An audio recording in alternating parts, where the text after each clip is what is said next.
Hey everybody, about 4:30 Central here. We're going to get started in just a second. The beginning of long-form severe weather coverage of a rare severe weather risk across parts of the Appalachian Mountains and into West Virginia specifically. So we're going to wait for just a few more people to hop on, and then we'll go ahead and get started with our coverage. There's already one storm that is tornado warned at the moment.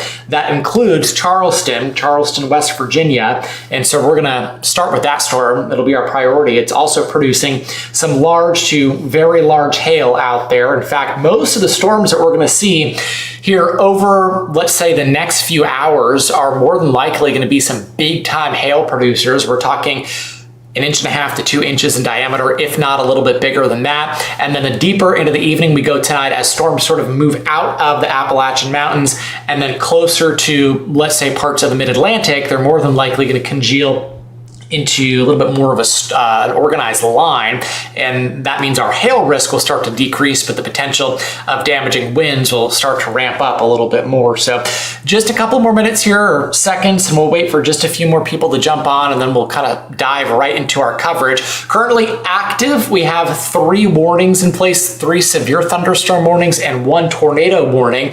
The tornado warning that we're watching does include Charleston, West Virginia, so let's go ahead and jump down to that storm. We'll sort of officially start our long-form severe weather coverage on an enhanced risk day across parts of the Appalachian Mountains and into the mid-Atlantic, with numerous severe thunderstorms already, some big-time hail producers, a tornado-warned storm, and most of the storms here, like I said, over the next few hours are going to be producing the potential of some large to very large hail, 2 inches in diameter, if not a little bit bigger. And then the deeper into the evening we go past sunset, those storms will congeal into somewhat of a line as they start to move out of the mountainous terrain and into the mid-Atlantic, more or less. So let's start first with the storm that is currently tornado warned right now in Charleston, West Virginia. And this is an impressive looking mesocyclone. Now, it looks a little off, just the presentation here on radar, because the storm is passing very close to the radar site, which is located maybe just a couple of miles to the south of the hail core of this storm. But here's the text from the National Weather Service: baseball size hail now with this storm.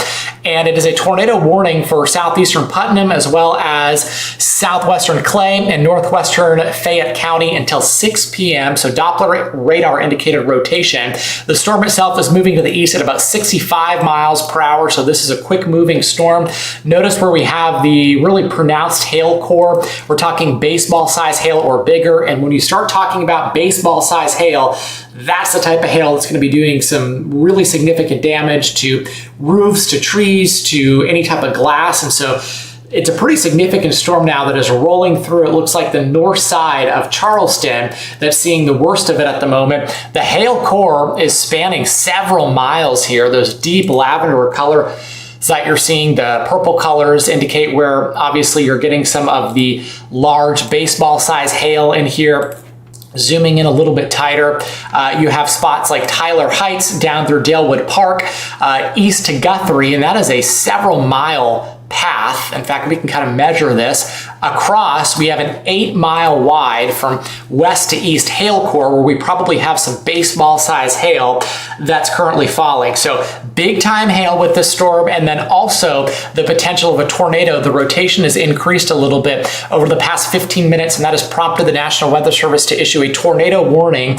The warning itself does include Charleston, includes South Charleston, some of the suburbs here around Charleston, up through about Tyler Mountain, Guthrie, and then right along the I-79 corridor, east to Mink Shoals, Big Chimney, all underneath the tornado warning at the moment. And then, of course, I think, in addition to a tornado, the hail threat is going to be super, super significant with this storm. But let's see if we can't pinpoint where some of the rotation is, and we'll turn on our storm relative velocity, and then we'll kind of track the storm out from that point forward. And as we put this into animation, you can see there may be some broad rotation in here. Let's actually switch radar sites for just a second, because like I said a moment ago, we're so close to the radar site in Charleston, we may not necessarily be getting the best image of this storm. It does look like there's going to be a little bit of broad rotation in here near Guthrie, coming into Guthrie. The part of the storm that we're concerned about in terms of a tornado or the threat of a tornado is more than likely going to pass just to the north of Charleston right now. So tornado passes north of Charleston, or area of rotation, developing circulation may pass north of Charleston and then head east, crossing over I-77 in a matter of, let's say, 5 minutes or less. We have to remember the storm is moving east at 60 to 65 miles per hour, so it is an extremely quick moving storm, which means you're not going to have a ton of lead time out ahead of it. So crossing over I-77 in the next few minutes, and then eventually getting into the I-79 corridor, passing between Mink Shoals and Big Chimney within the next, let's say, 10 to 15 minutes. From there, if the rotation holds itself together, it'll be into the community of Dial, 3 Mill, down through Cocoa, Coleridge, Acup, and we'll see what happens after that. At this point in time, it's hard to say whether or not there's a tornado on the ground. I think just from some of the velocity scans that we've been looking at, both from the Charleston radar site and then also from the radar site in eastern Kentucky, it doesn't appear that there is one on the ground at the moment, but obviously in addition to a possible tornado, we'll have to also see what this sort of inflow notch is coming into South Charleston as well. This could be a second area of rotation that we're watching that is moving east here. So again, at this point in time, I would say hail core passes north of downtown Charleston. We're talking about the possibility of baseball size hail in here. And again, the potential of a tornado that may develop at any moment. I think as I kind of look and glance at this radar image, the better looking scan that we have here is starting to, again, depict what this may be our main area of rotation right in here that's going to pass just right over South Charleston, coming into downtown Charleston. So let's say developing circulation, a possible tornado right now, is going to cross through downtown Charleston. It may pass just a mile or two to the north of Charleston. So now that the storm is kind of moving away from the radar site in Charleston, we're getting a better idea of what the storm looks like, because when it was so close to the radar site, you had a little bit of an issue depicting what was going on. Now that the storm is moving away from the radar site, we're getting a better vantage point of what this storm looks like. And again, this is now sort of taking the shape of your classic supercell thunderstorm, where you have a hail core on the north side, you have baseball size hail up near Mink Shoals and Big Chimney. It's just moved east of Guthrie. And then on the south side of your supercell, south of the hail core, is where you have your strong inflow and possible tornado that is right now passing over downtown Charleston. It's coming into downtown Charleston at this moment. In fact, we can zoom in even tighter. If you're familiar with the Charleston metro area, this is going to be the west side. You have some other spots in here that we can kind of pinpoint and look at. Notice the smokehouse in here, First Avenue. It looks like you have the Elk City Historic District in there as well. And so that's going to be the spot that the rotation, area of circulation, and possible developing tornado is passing over right now. And so anybody in Charleston or in the vicinity of Charleston certainly needs to be taking their severe weather precautions, getting into their tornado safe spot. Now we have to remember, this is a part of the country that doesn't get much severe weather. They don't get a ton of tornadoes. Obviously you have the Appalachian Mountains, which kind of play a role. The topography there and the geography can sometimes impact rotation and tornadoes because of just how tall those mountains are, but not completely eliminate the threat.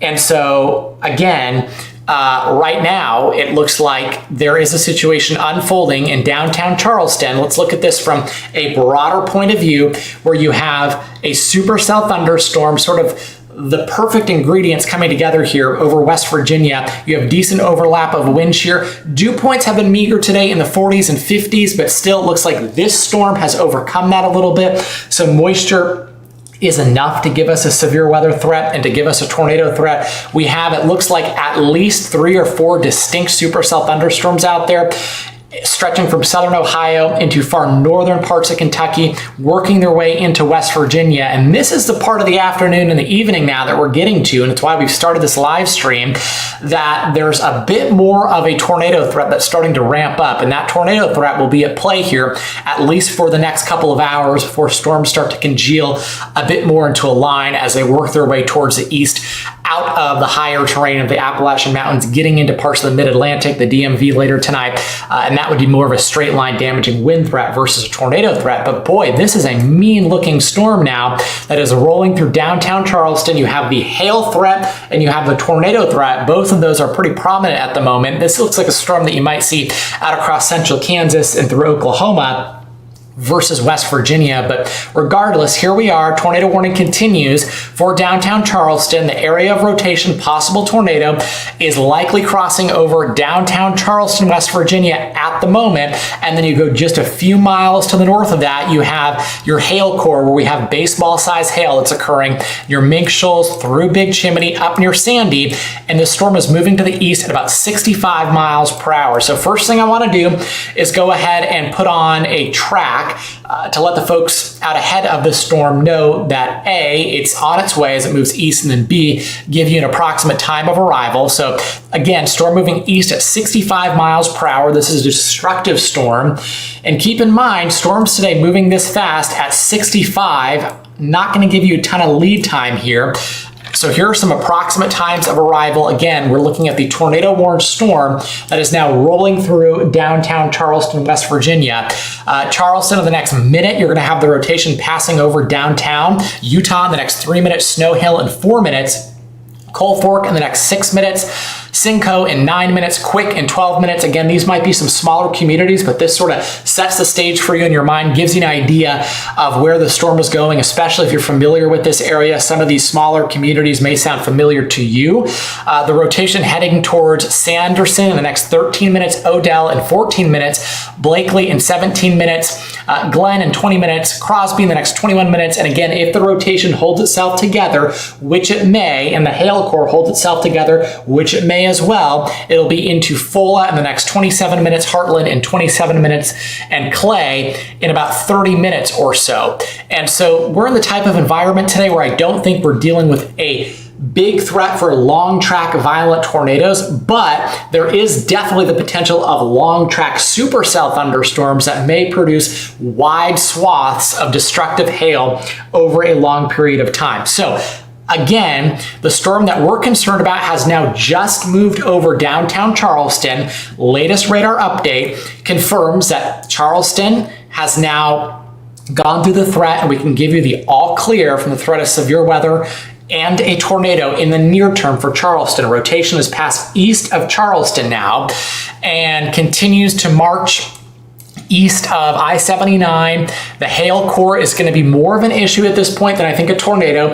I would be suspect to think that we have a tornado on the ground, but regardless, there's enough rotation there where the National Weather Service continues to keep the tornado warning in place. They've continued the tornado warning here, so we need to respect that. And then even if there's not a tornado with this storm, you do have the big time hail up to golf ball size over a wide swath of area here, several miles, about 8 miles long. We have our hail core here, 8 miles in width of golf ball size hail, which again, as I mentioned a few minutes ago, that's not common for this part of the country. Getting this type of weather is sort of a rare event. So hopefully folks are weather savvy, paying attention to the conditions today. There is an environment that is definitely supportive of big time supercells. Some of these large to very large hailstones, golf ball size or bigger, like we've already seen today. And that threat will continue now for the next couple of hours before storms form into more of a line. So where is the hail at the moment? Well, like I mentioned, there's a big area of golf ball size hail with this storm. And I know right now we're just focusing in on this storm in the Charleston, West Virginia area. We're going to zoom out in just a second, give you a broader view, but this is the most concerning storm for the time being. And the hail core is now passed east of I-79. It is impacting Rutledge at the moment, Sandy, Big Chimney, Jarrett's Ford, Dial, all dealing with golf ball size hail. And then up next for the very large and destructive hail, you have spots like 3 Mill, Victor, down through Cocoa, down through Coleridge. So anybody in those spots, or if you know anybody in those areas, give them a heads up, let them know within the next 5 minutes they're gonna start hearing the sound of large to very large hail coming into their location. And it is up to about golf ball size that we've seen, if not a little bit larger than that.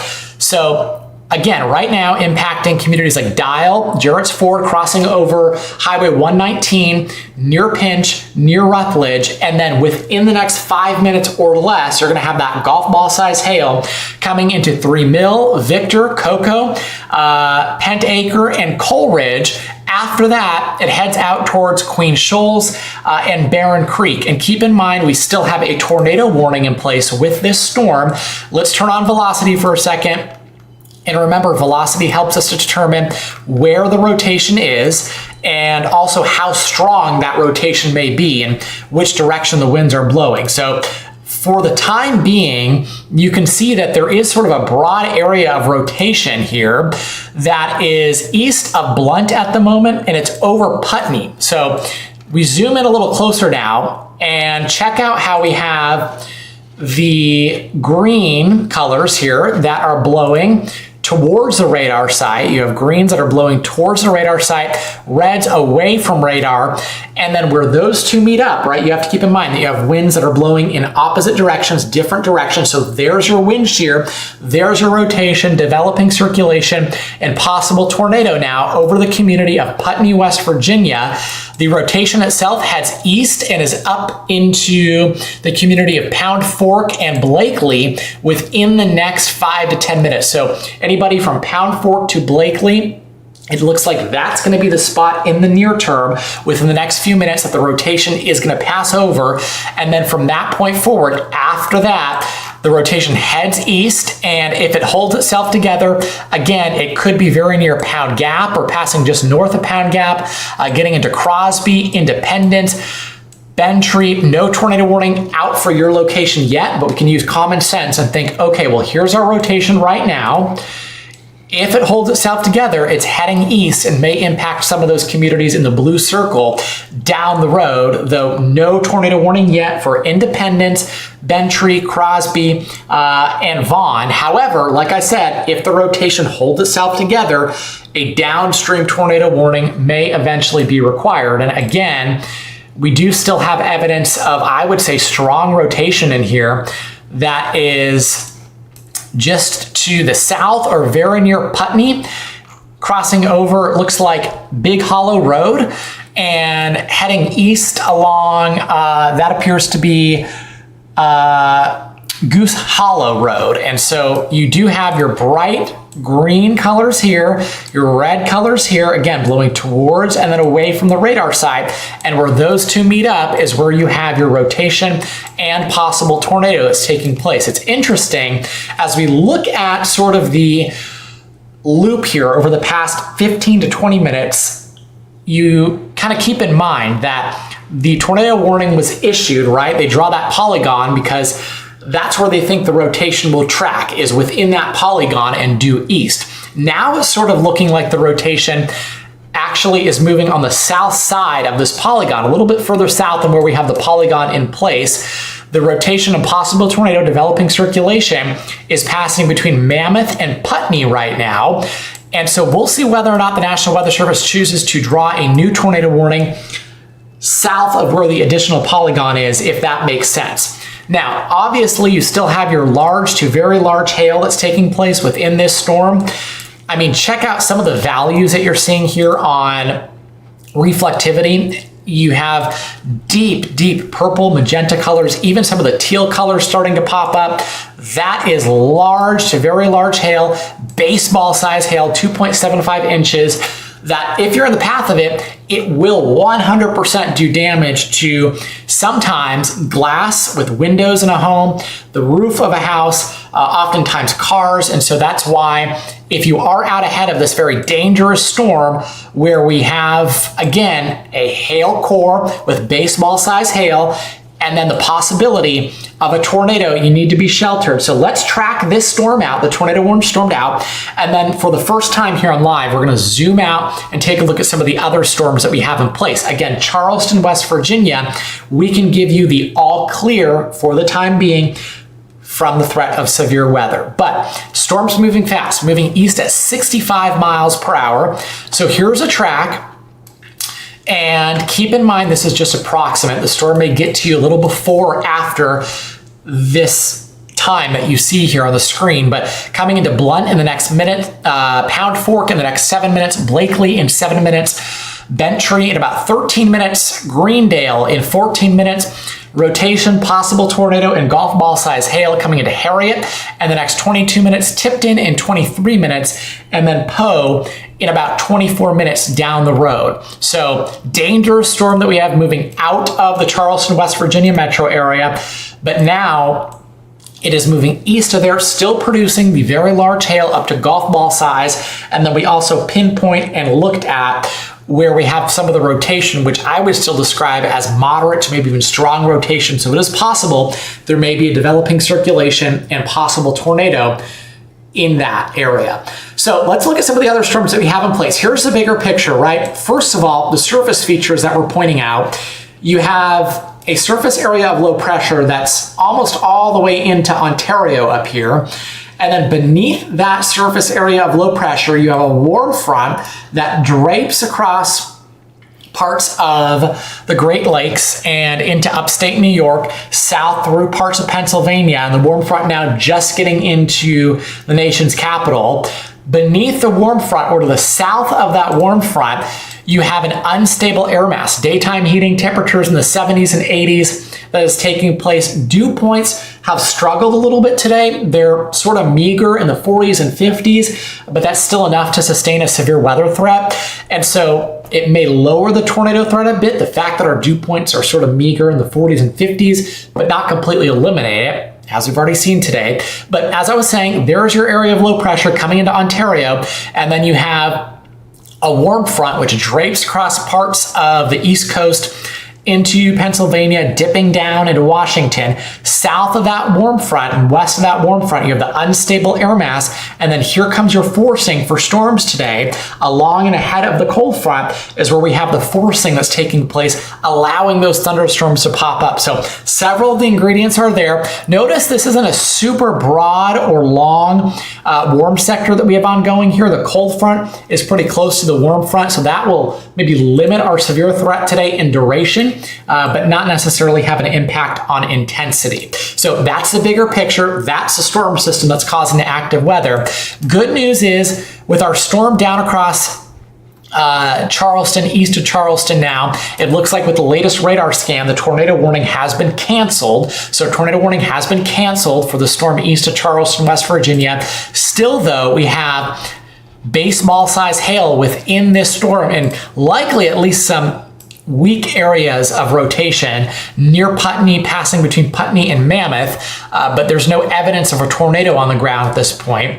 Regardless, like I said, baseball size hail moving through Sanderson, a Cup, Middle Fork, Pound Fork, and then heading east into Warfield, West Virginia, near Bickmore, West Virginia, and we'll likely see an additional severe thunderstorm warning that is issued down the road here within the next few minutes. All right, let's check out our other storms that we have ongoing across the area and through the region, the Ohio Valley down through the Appalachian Mountains.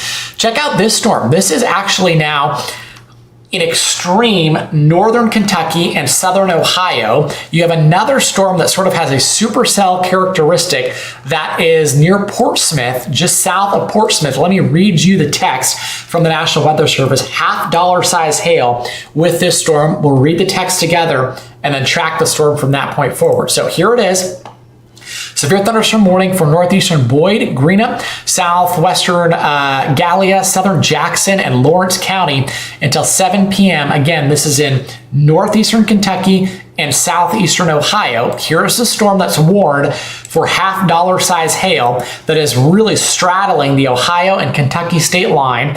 Here's Garrison, Kentucky. Up here you have the community of Friendship, and between those two spots and right along 82 Highway is where you have half-dollar size hail that's taking place, and also the possibility of some gusty winds up to about 50 to 60 miles per hour. So here's the storm. Notice the path that it's taking over the next little bit. It heads east and will eventually impact, again, we're following for reference. This is Ohio.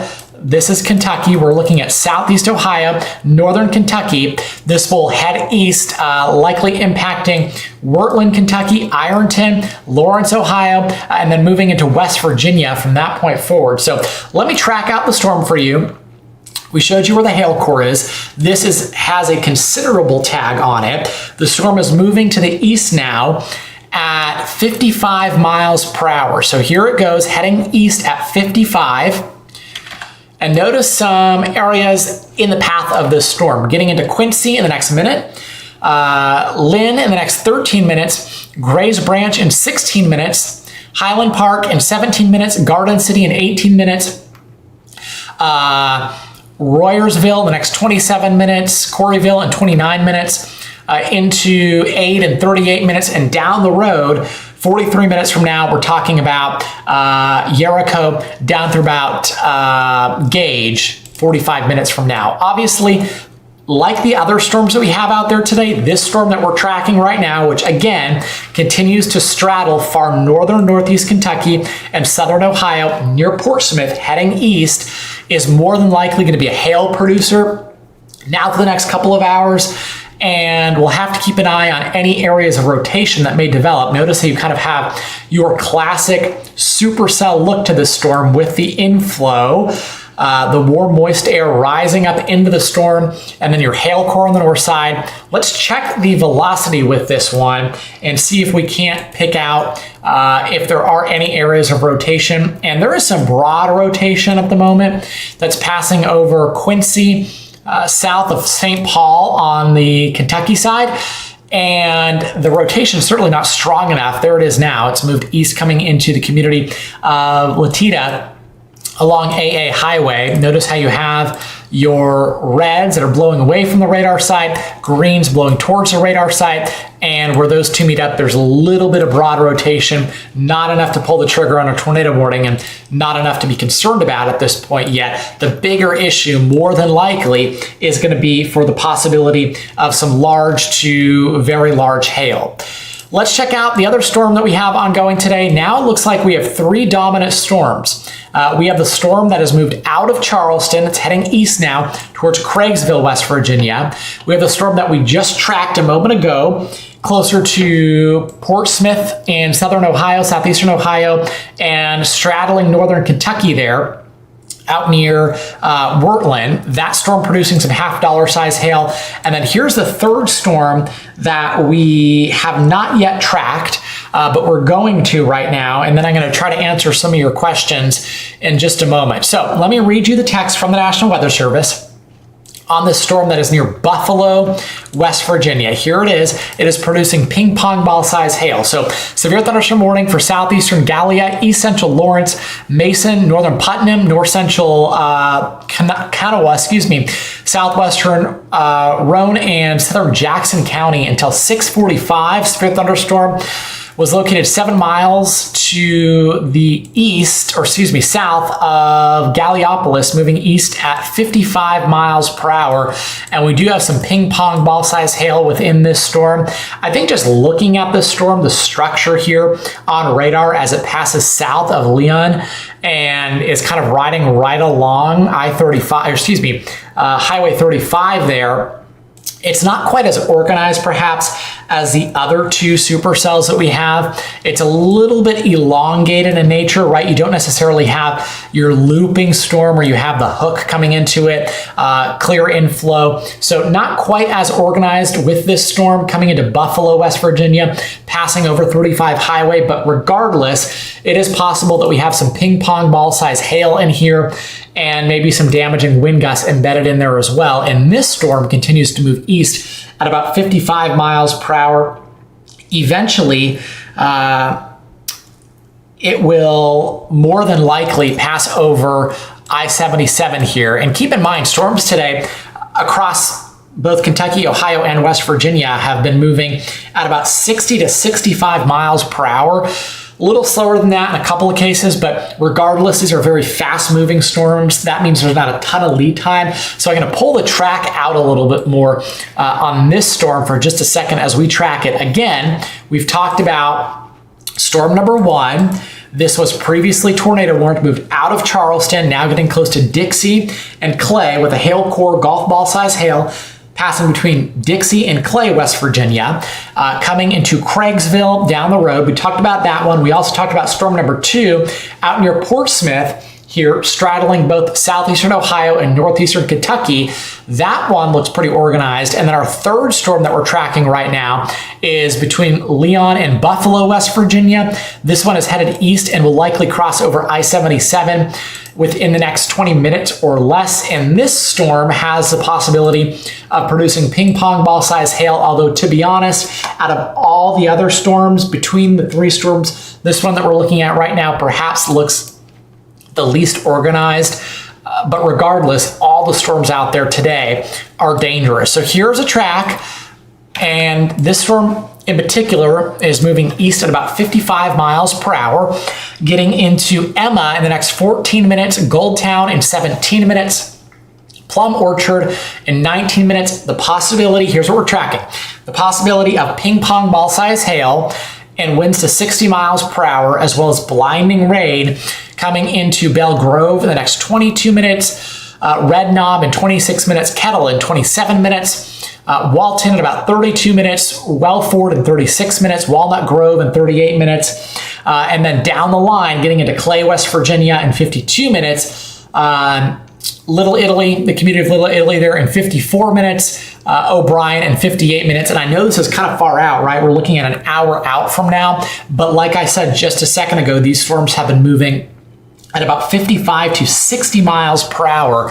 And so these are quick moving storms, not a ton of lead time on them, which means you don't have a ton of time to prepare as they come up on your location pretty quickly. And they're all dangerous storms. They're all producing large to very large hail. And we've already seen one storm today that has produced a tornado warning. Not sure about any confirmation with the tornado on the ground, but it passed right over Charleston, West Virginia. So here's a bigger picture, and I do want to let you know about this because we haven't talked about it yet. There is a severe thunderstorm watch that's in place now through 11 p.m. So it is a severe thunderstorm watch until 11 p.m. This includes most of central Kentucky, Lexington, Nicholasville, Danville, Campbellsville.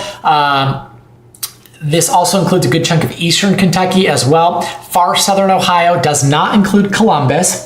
The severe thunderstorm watch, though, does include most of West Virginia, and it does creep into Covington and then Roanoke, Virginia, eventually. So Western Virginia in here as well.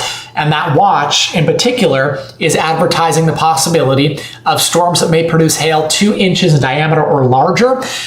A couple of tornadoes are possible today as well, and the potential of some damaging wind gusts in there as well. But I think overall today, hail is going to be the #1 concern. So if you have questions, let me know. I see a question here about will Washington be okay? I assume you mean DC. So storms will come into Washington, the DMV, a little bit later on tonight. Probably not until, let's say, 10, 11 p.m. When the storms get to Washington, they're going to be in more of a line instead of individual storms. And so what that means is there'll be less of a very large hail threat, like we're seeing with the storms out in West Virginia, and a little bit more of a damaging wind threat, meaning the possibility of straight line winds, 60 to 70 miles per hour, and a brief spin up tornado or two can't be ruled out either. So that is the hazards tonight for Washington, D.C. All right, let's see here. Somebody says they're in a severe thunderstorm warning that has a tornado possible and a considerable tag on it. Let's take a peek because I think we might have a couple of those out there right now. So all of our storms are producing large to very large hail The storm out here that is near Craigsville, West Virginia, is producing the biggest hail. It has golf ball size hail in it, which again, if you're not familiar with severe weather and what the different hail categories can do in terms of damage, once you get to golf ball size, that's pretty far up there. That's the type of hail that's going to create issues with damage to, shingles, talking about sometimes, depending on where your glass is located, but windows in your home, car dents, that sort of thing. So big time hail with this storm, golf ball size. When we get to golf ball size, that's when I started getting concerned about hail damage. I will say the hail core on this storm has maybe shrunken a little bit in width. However, I still think we're finding pockets of, yes, golf ball size hail in there. Is the entire storm going to contain golf ball size hail all at once? No, probably not. But what I've done here is I've turned on a tool called hydrometeor classification. That's just a very fancy way of taking the Doppler radar and putting it into a mode where it can estimate how big the hail is. And so when you start to see some of the yellow colors popping up, that matches up with the gigantic hail category. So the GH that you see there is an abbreviation for gigantic hail. And we know that. We know we have the golf ball size hail that is coming into Independence, crossing over 16 Highway here near Lismore's, and Independence is where the biggest hail is located. But down the road, you're going to have that hail eventually working into the community of Zella, the community of Ennin, and Summersville. Summersville, if you're in the community of Summersville, West Virginia, you need to know that there could be some very destructive hail that'll come into your location here soon. Let's track it out. This storm also moving pretty quick at 60 to 65 miles per hour. So not a ton of lead time, and it's why we're taking the track so far out, maybe a little bit further than normal. But you have the large to gigantic hail that's going to be coming into Tipton in the next 7 minutes, and in the next 12 minutes, Summersville in the next 14 minutes, Maryville in 22 minutes. Look at some of the communities here. Jetsville in 27 minutes. Richwood in about 29 minutes. Donaldson in 31 minutes. And North Bend in about 34 minutes. Is there still a possibility of a tornado in Charleston, West Virginia? So with the storm that we're tracking right now and the heavy weather and the thunderstorm activity that moved through Charleston a short time ago, right? That one storm is no longer in your vicinity. It has moved out. So this storm, again, I'm not going to circle it for you, but this storm that we're seeing here that's producing the large to gigantic hail, no longer a threat to Charleston. It's moved east of you. Here's what I want you to keep in mind, though. If you're in Charleston, look to the west, because that's usually the direction that we look for when storms start to fire up, especially with the cold front located to the northwest for our forcing. So as you look to the west, there are additional thunderstorms that are out near Hurricane, out near the community of Eleanor at the moment, south of Ripley along I-77. And so those storms are headed in the direction of Charleston. And the worst of it may pass north of Charleston, but we can't give you the all clear yet from the threat of severe weather. So hang tight, stay plugged in, and make sure that you have a way or multiple ways of receiving a warning, and some of the warnings that may take place a little bit later here in Charleston if we do get downstream warnings down the line. So this isn't a day, the type of day where, we may not be necessarily getting 8 or 9 different storms, but the 3 or 4 storms that we have out there right now are the type of storms that definitely are giving us issues, especially when it comes to the large hail. Somebody asked about Bluefield, West Virginia. So let's take a look at your location and what's happening there. So skies are calm at the moment. There are no thunderstorms or severe thunderstorms in your vicinity. I'm sure if you look way to the north, skies are darkening a little bit. But for the time being, as we look out to the west of Bluefield, there's no immediate threat for severe weather. We're going to have to keep an eye, though, on eastern Kentucky, West Liberty, Jackson, Boonville, Hazard. And you may be thinking, okay, well, why are we talking about those spots? Because if we can get thunderstorms to form in those areas, they'll eventually head east and possibly impacting Beckley down through Bluefield. Right now, those storms have not developed yet. If they do, that could pose a severe risk later on for you. But no severe weather immediately in your near-term future. There is a severe thunderstorm watch, though, that's in place, which means conditions are favorable for the development of severe thunderstorms until 11 p.m. Right now, for the time being, all of our big issues are north of there.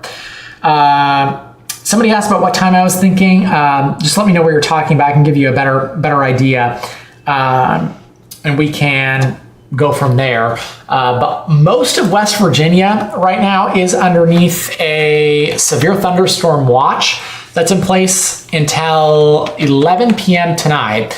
And that severe thunderstorm watch, again, advertises the possibility of large to very large hail, the potential here of a tornado or two, and also the chance for some big time wind gusts in there that can't be completely ruled out either. So busy day across West Virginia. However, for the time being, we do only have, and I'm going to turn the severe thunderstorm watch, that's the deeper purple color, off for just a second because I don't like a super cluttered screen. So for the time being, we only have 3 or 4 storms that are giving us trouble. Somebody asked about Elizabeth, West Virginia. So here's what's happening there. Obviously, you're dealing with some heavy amounts of rain at the moment, some thunder and lightning, but the greater severe weather threat is going to pass south of you. So good chance for rain over the next 10 to 15 minutes, with that rain continuing at a steady pace. The severe weather threat is going to be more so associated with the storm that is down near the community of Reedy, Sunflower, Hilbert, to run in those areas. And that storm is producing some winds to 60 miles per hour, maybe a little bit of hail. That storm is staying south of Elizabeth and also moving away from you too. Somebody asked the timing here for Bluefield. If we get storms, your window is now through about 11. I think I can narrow that down a little bit more. Let's say, if we get storms to fire out across southeastern Kentucky and they head east, that'll probably take place between about 7 and 8 p.m. and then getting into your area by 9 to 10. That is if storms happen to develop. So that is, a big question mark. But for right now, we do have 3 thunderstorms that are severe warned. Each of them, well, you could argue here that there are 4 that have our concern, but really I'm looking at 3 different thunderstorms that have my eye. You have thunderstorm 1 that is out near Craigsville, West Virginia. Thunderstorm number 2 that is going to pass very close to Charleston, West Virginia. By the way, new severe thunderstorm warning that has just come out now, a matter of moments ago. It does not include downtown Charleston, but it does include the north side of Charleston. So new severe thunderstorm, here we go again for Charleston after what has already been a really busy afternoon. New severe thunderstorm warning coming out. This includes North Charleston. It includes Edgewood Acres, Elk Forest, some of the same spots that were impacted by the gigantic hail, and also the circulation a short time ago are now going to be impacted again by a new storm that is headed in your direction. So a new severe thunderstorm warning, including Edgewood Acres, Elk Forest, Mink Shoals, Elk Hill, Big Chimney, Jarrett's Fort, Jarrett, Blue Creek, down through West Side, Airport Village. This includes the airport, Rutledge, all spots included in the new severe thunderstorm warning. Who is not included in the warning? Well, technically, downtown Charleston, east side, Fort Hill, Forest Hills, south side of the river, not included in the severe thunderstorm warning at the moment. But this is the new storm that we're watching, and it is actually getting better organized. I remember, you'll remember a few minutes ago, I said, okay, well, let's watch this storm. It's trying to get organized. Doesn't look super impressive. Now it's trying to get a little bit better organized. So here it is. You have heavy amounts of rain near the community of Scary, out through Raymond, Cheyenne Valley, Rocky Fork, Tyler Heights, starting to see some of the rain. Let me see the text here from the National Weather Service. For right now, this is what we call a baseline severe thunderstorm warning, which means in order to get a storm to severe status, you need to at least have winds to 58 miles per hour and quarter-size hail. So with this storm, it's right at the line with severe status. That means we're not super concerned about it. But with the environment that we have today, it is possible we see some strengthening here down the line with this one. So it is a new severe thunderstorm warning for quarter-size hail and winds to 60 for central Putnam, as well as south central Rowan, west central Clay, and south central Jackson County until 7 p.m. This does include the north side of Charleston, and this storm is moving to the east at 50 miles per hour, so just a hair slower than the first storm that moved through Charleston. Let's track it out for you, let you know where it's headed, and give you some approximate times of arrival. So here it is, moving to the east at about 55, and it will come into Utah in the next 12 minutes, Meadowbrook in 14 minutes, Big Chimney in 15 minutes, Willis in 17 minutes. What are we tracking? We're tracking about the possibility of quarter-size hail and winds to 60 miles per hour. Young's Bottom in 21 minutes. Cocoa in 21 minutes. Coleridge 23 minutes. A Cup again, second time today. You have a severe weather threat in the next 26 minutes. Porter in 31 minutes. Coming into Crosby in about 35 minutes. That is if the storm holds itself together. And so far with the storms that we've seen today, they have been able to keep themselves strong, keep themselves severe, hold themselves together as they head towards the east. A question about Indiana and what I think is going to be happening there.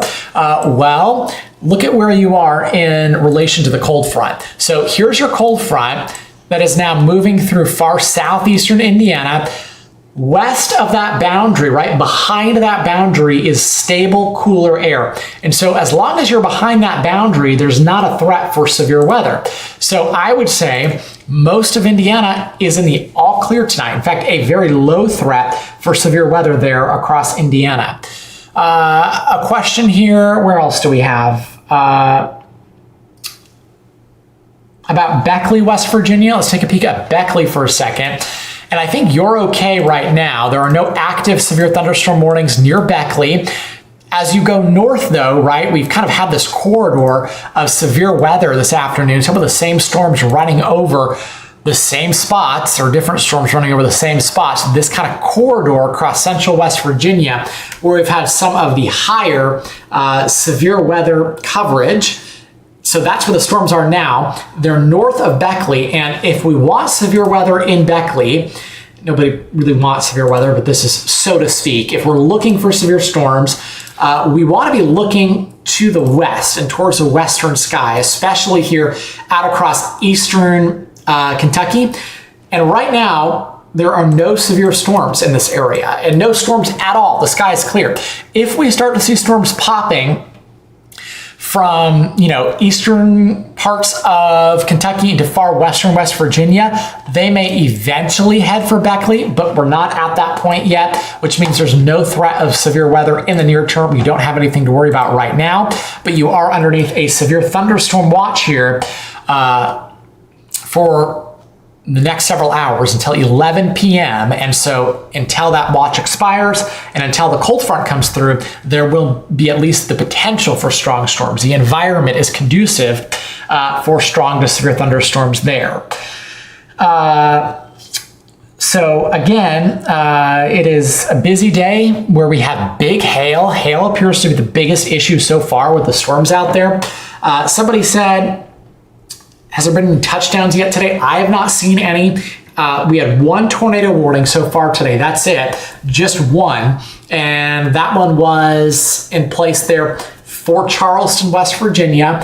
At one point in time, the circulation kind of wrapped itself back up a little bit. But now that rotation has since weakened and the tornado warning has been allowed to be canceled. Somebody asked about Charleston, West Virginia.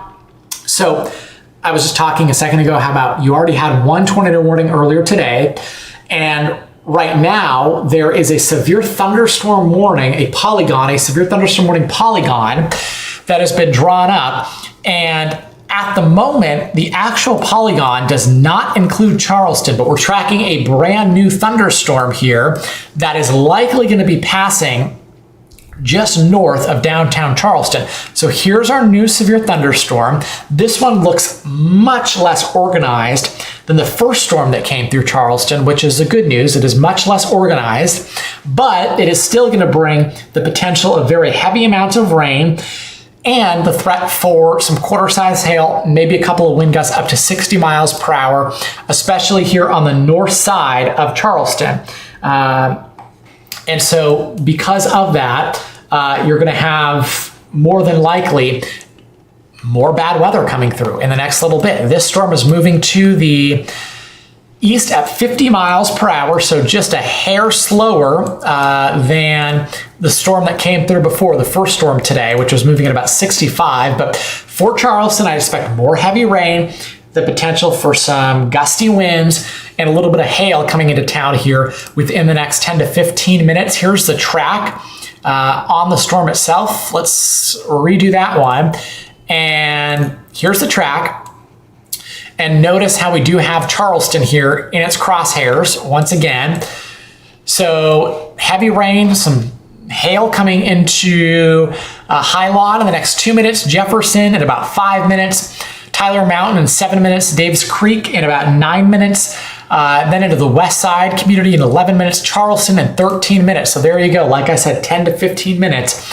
More bad weather coming into Charleston, though this time around, at least for right now, I don't see a tornado threat with this particular storm. We do have other storms out there today that are pretty menacing looking and have produced some big hail. The storm that is now coming into Craigsville, this storm has produced baseball size hail and has been producing baseball size hail here for the past hour or so. So this is what we call a long form, long sustained supercell thunderstorm. And a lot of the times when you get big supercells like this and storm clusters that kind of take on or resemble supercell thunderstorms, what ends up happening is you get rotation. Well, today, there's a little bit of rotation, right? We already had one tornado warning, but one problem that we're running into is our dew points, which measure moisture, are only in the 40s and 50s. And that's going to be sort of a limiting factor in getting storms to be surface-based and produce tornadoes. And so because of that, the tornado threat is not overly high today, but the hail potential is definitely there. So here's a look at the storm that we're tracking right now. I kind of want to do a general recap, and then if we have more questions, I'll get back down to those. But I want to do kind of a general recap of what we have going on out there this afternoon, track each 3 of our storms, talk about the risk to come, and then also talk about the potential of more severe weather down the road and answer some of your questions. So let's start first with the storm that is most concerning to me at the moment. And this is a storm out near Craigsville, West Virginia. So here's the plain text from the National Weather Service. This is a severe thunderstorm warning for Nicholas, southwestern Webster, southeastern Clay, and northeastern Fayette counties. And the severe thunderstorm warning is in effect until 7 p.m. Within that severe storm, we have golf ball size hail. Check out where you have the purple colors, the lavender colors here, even some of the teals that are starting to pop up, right? This is where you have that golf ball size hail that's taking place within that corridor. So within this severe thunderstorm warning polygon and within this storm that we're tracking, we can kind of measure this out, and there is what appears to be several miles in length, at least, of, 8 miles in length of storms that are producing golf ball size hail, or a storm that is producing golf ball size hail here, this particular storm. So that's a wide swath of damaging hail. So it's concerning for sure as we look at this storm. Check out some of the areas that are right now being impacted by golf ball size hail. And this is all in West Virginia. Right now we're looking at West Virginia.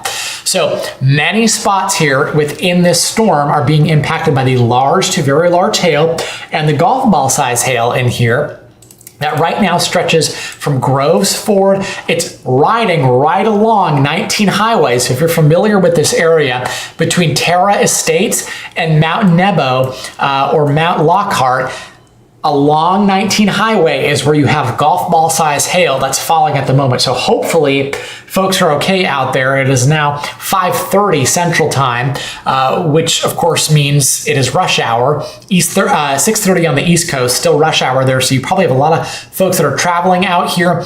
And then within this storm, within the golf ball size hail zone, where you're starting to see some of these teal colors, few isolated pockets of teal that are showing up on the reflectivity values, that's where the hail actually could be slightly larger than golf ball size. So big hail with this storm that again is impacting Groves Ford right now, up through Summersville.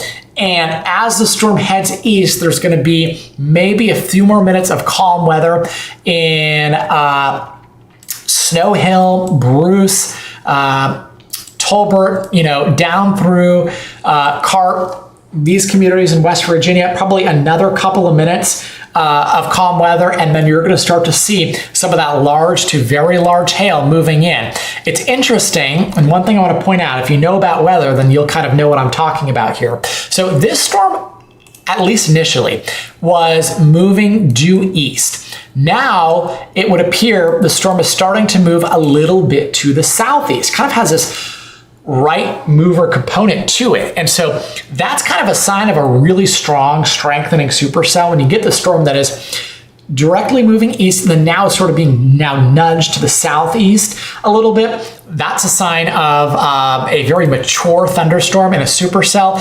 And we may have another little area of rotation that's trying to pop up on this storm as well. First of all clear to the community of Poe, Zella, and Ennin, West Virginia, all clear there from the threat of the golf ball size hail. But as we're talking right now, and as the storm crosses over 19 highway in West Virginia and is now over Mount Nebo and Groves Ford, obviously on the north side of this storm, you're getting a large to very large hail up to golf ball size, if not a little bit bigger. And then check out what's happening now on the south side of the storm. You're getting a little bit of an inflow notch, a hook. Yeah, there it is. There could be a developing area of rotation or possible tornado that's starting to take place. So let's get down to velocity, storm relative velocity, and there you go.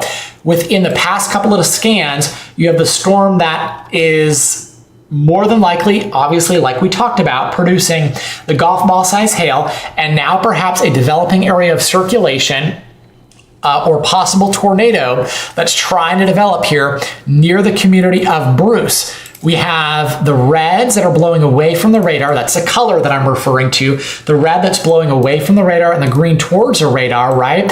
And where those two meet up, it's winds of opposite direction.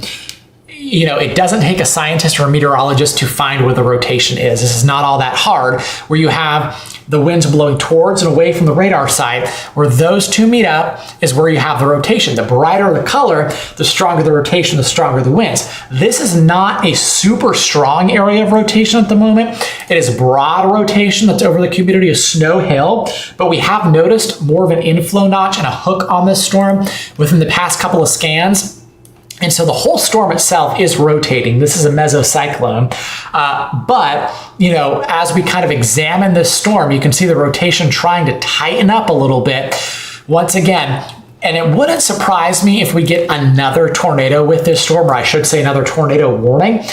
Reason being, this is the same storm that at one point came through Charleston. It's now moving east of Charleston. It's far east of Charleston.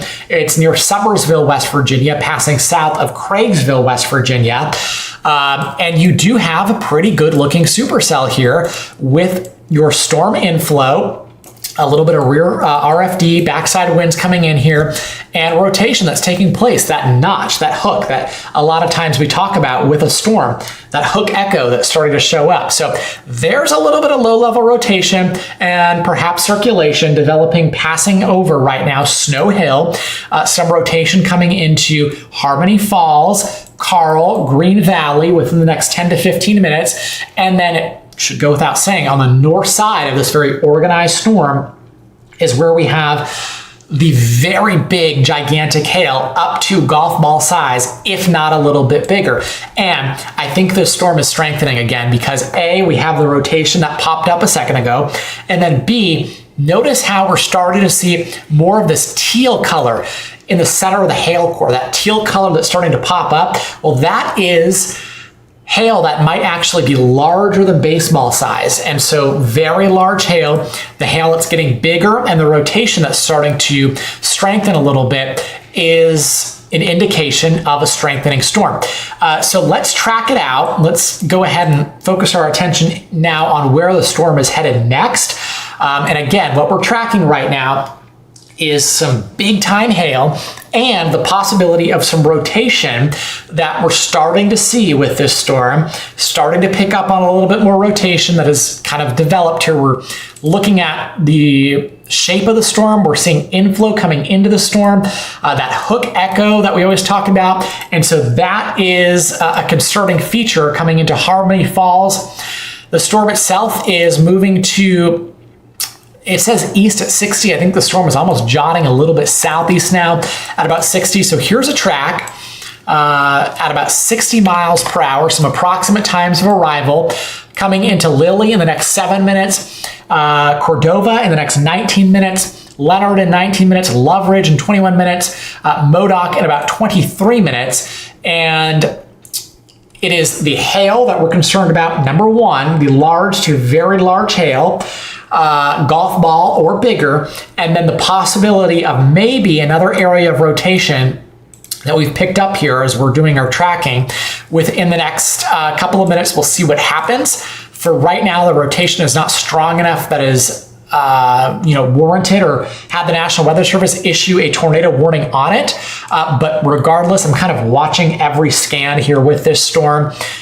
Over Hominy Falls, near Grassy Falls, east of Snow Hill now, you have storm motion that would signify there is at least some broad rotation and the possibility of maybe a developing area of circulation. So if you're out ahead of this storm, if you're at any of these spots that we just talked about and that we just tracked, want to let you know that you should be sheltered at this point and go ahead and let's treat this like a tornado warning because you want to be inside, away from windows regardless as that very big and large hail starts to come through. And then, like I said, right now I'm tracking some rotation that may be developing within this storm. The big hail, the possible rotation is passing south of Craigsville. It'll also likely pass south of Richwood, though you may get some hail. And Saxman is up next for big hail, golf ball or bigger, eventually passing near North Bend, straddling or passing just south of 39 Highway. So out of the 3 supercell thunderstorms that we're watching, this one is the most concerning, storm number 1. And then we also have, of course, our 2 other storms, storm number 2, storm number 3. The second storm is back across parts of central West Virginia. And then another storm that is about to move into western West Virginia here within the next few minutes, out of southeast Ohio into western West Virginia. So we talked about storm number 1. That's the storm where we have the hail and maybe an area of rotation that's starting to develop. Let's talk about storm number 2 for a second. And that one is passing north of Charleston. Check this out. So this is another severe thunderstorm warning that's in effect right now. And here's the plain text from the National Weather Service. Notice all the areas impacted. Severe thunderstorm warning for central Putnam, south central Rowan, west central Clay, south central Jackson County until 7 p.m. We're talking quarter-size hail and winds to 60 with this storm as it moves to the east at a pretty good clip. This is moving east at 50 miles per hour. So quarter-size hail, you may have kind of a wide swath of some quarters in here that extend from roughly Osborne southward to Falling Rock, all the way through about Victor, down through Cocoa. In this general vicinity is where you probably have some of the hail that's ongoing up to quarter size. This storm doesn't look as organized as the storm in Hominy Falls at the moment. This second storm, not quite as organized. I'm not as concerned about it. A little bit of hail, yes. Up to quarter size, some winds to 60, yes. Blinding rain, absolutely. Coming into Odell within the next few minutes. Queen Shoals, obviously it's a rough ride between Clendon and Young's Bottom along 119 highway. There's probably going to be some hailstones that are falling. And like I said, blinding rain that's ongoing in there as well. As you kind of head towards the west, you do run into some more kind of elongated activity here. Your Big Chimney, getting into Charleston, a little bit of heavy rain, not necessarily seeing a hail signature on that, but let's track this storm out for you, show you where it's kind of headed next. And remember, the second storm that we're watching and that I'm watching, not as concerning as the storm east of it, but getting into Shelton in the next 12 minutes, Elkhurst in the next 15 minutes, Heartland in 17 minutes, Clay in 19 minutes, Harriet in about 25 minutes, Wattsville in 22 minutes, Dill in 34 minutes. We'll see what the storm looks like when it gets there. I'm not overly concerned about it at this point with this second storm. The hail signature is not quite as impressive, and there could be some winds to 60 in there. You may have some quarter-size hail that is now coming into Clendenin. In the next few minutes, Kelly Hill for sure, Osborne as well, and Turner shortly with this storm, but certainly not the concern with this storm that I have with the storm east of there, out near Nettle, out near Richwood, West Virginia. That storm probably going to be our priority here in the next few minutes as we track it out. All right, back down the line, we have another storm, this one near Crown City, West Virginia, and this one has produced, surprisingly, not the big hail, but more so a little bit of a damaging wind threat in here, with winds possibly up to 70 miles per hour coming into Crown City, coming into Athelia, Rome, and look at the new severe thunderstorm warning polygon that has been drawn up from this storm. For reference, right, to help you here, this is the storm that's coming out of extreme southeastern Ohio, moving into western West Virginia. It's near Crown City at the moment. It is passing north of Rome.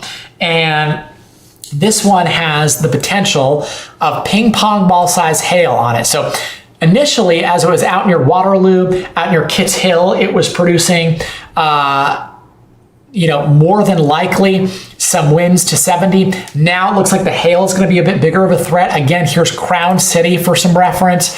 Coming into Clover and Glenwood, you do have more than likely some ping pong ball size hail. That's pretty large. The hail core itself is now coming into Crown City, maybe just to the south of Crown City. Check out where you have the deeper magenta colors here, even a little bit of teal starting to pop out.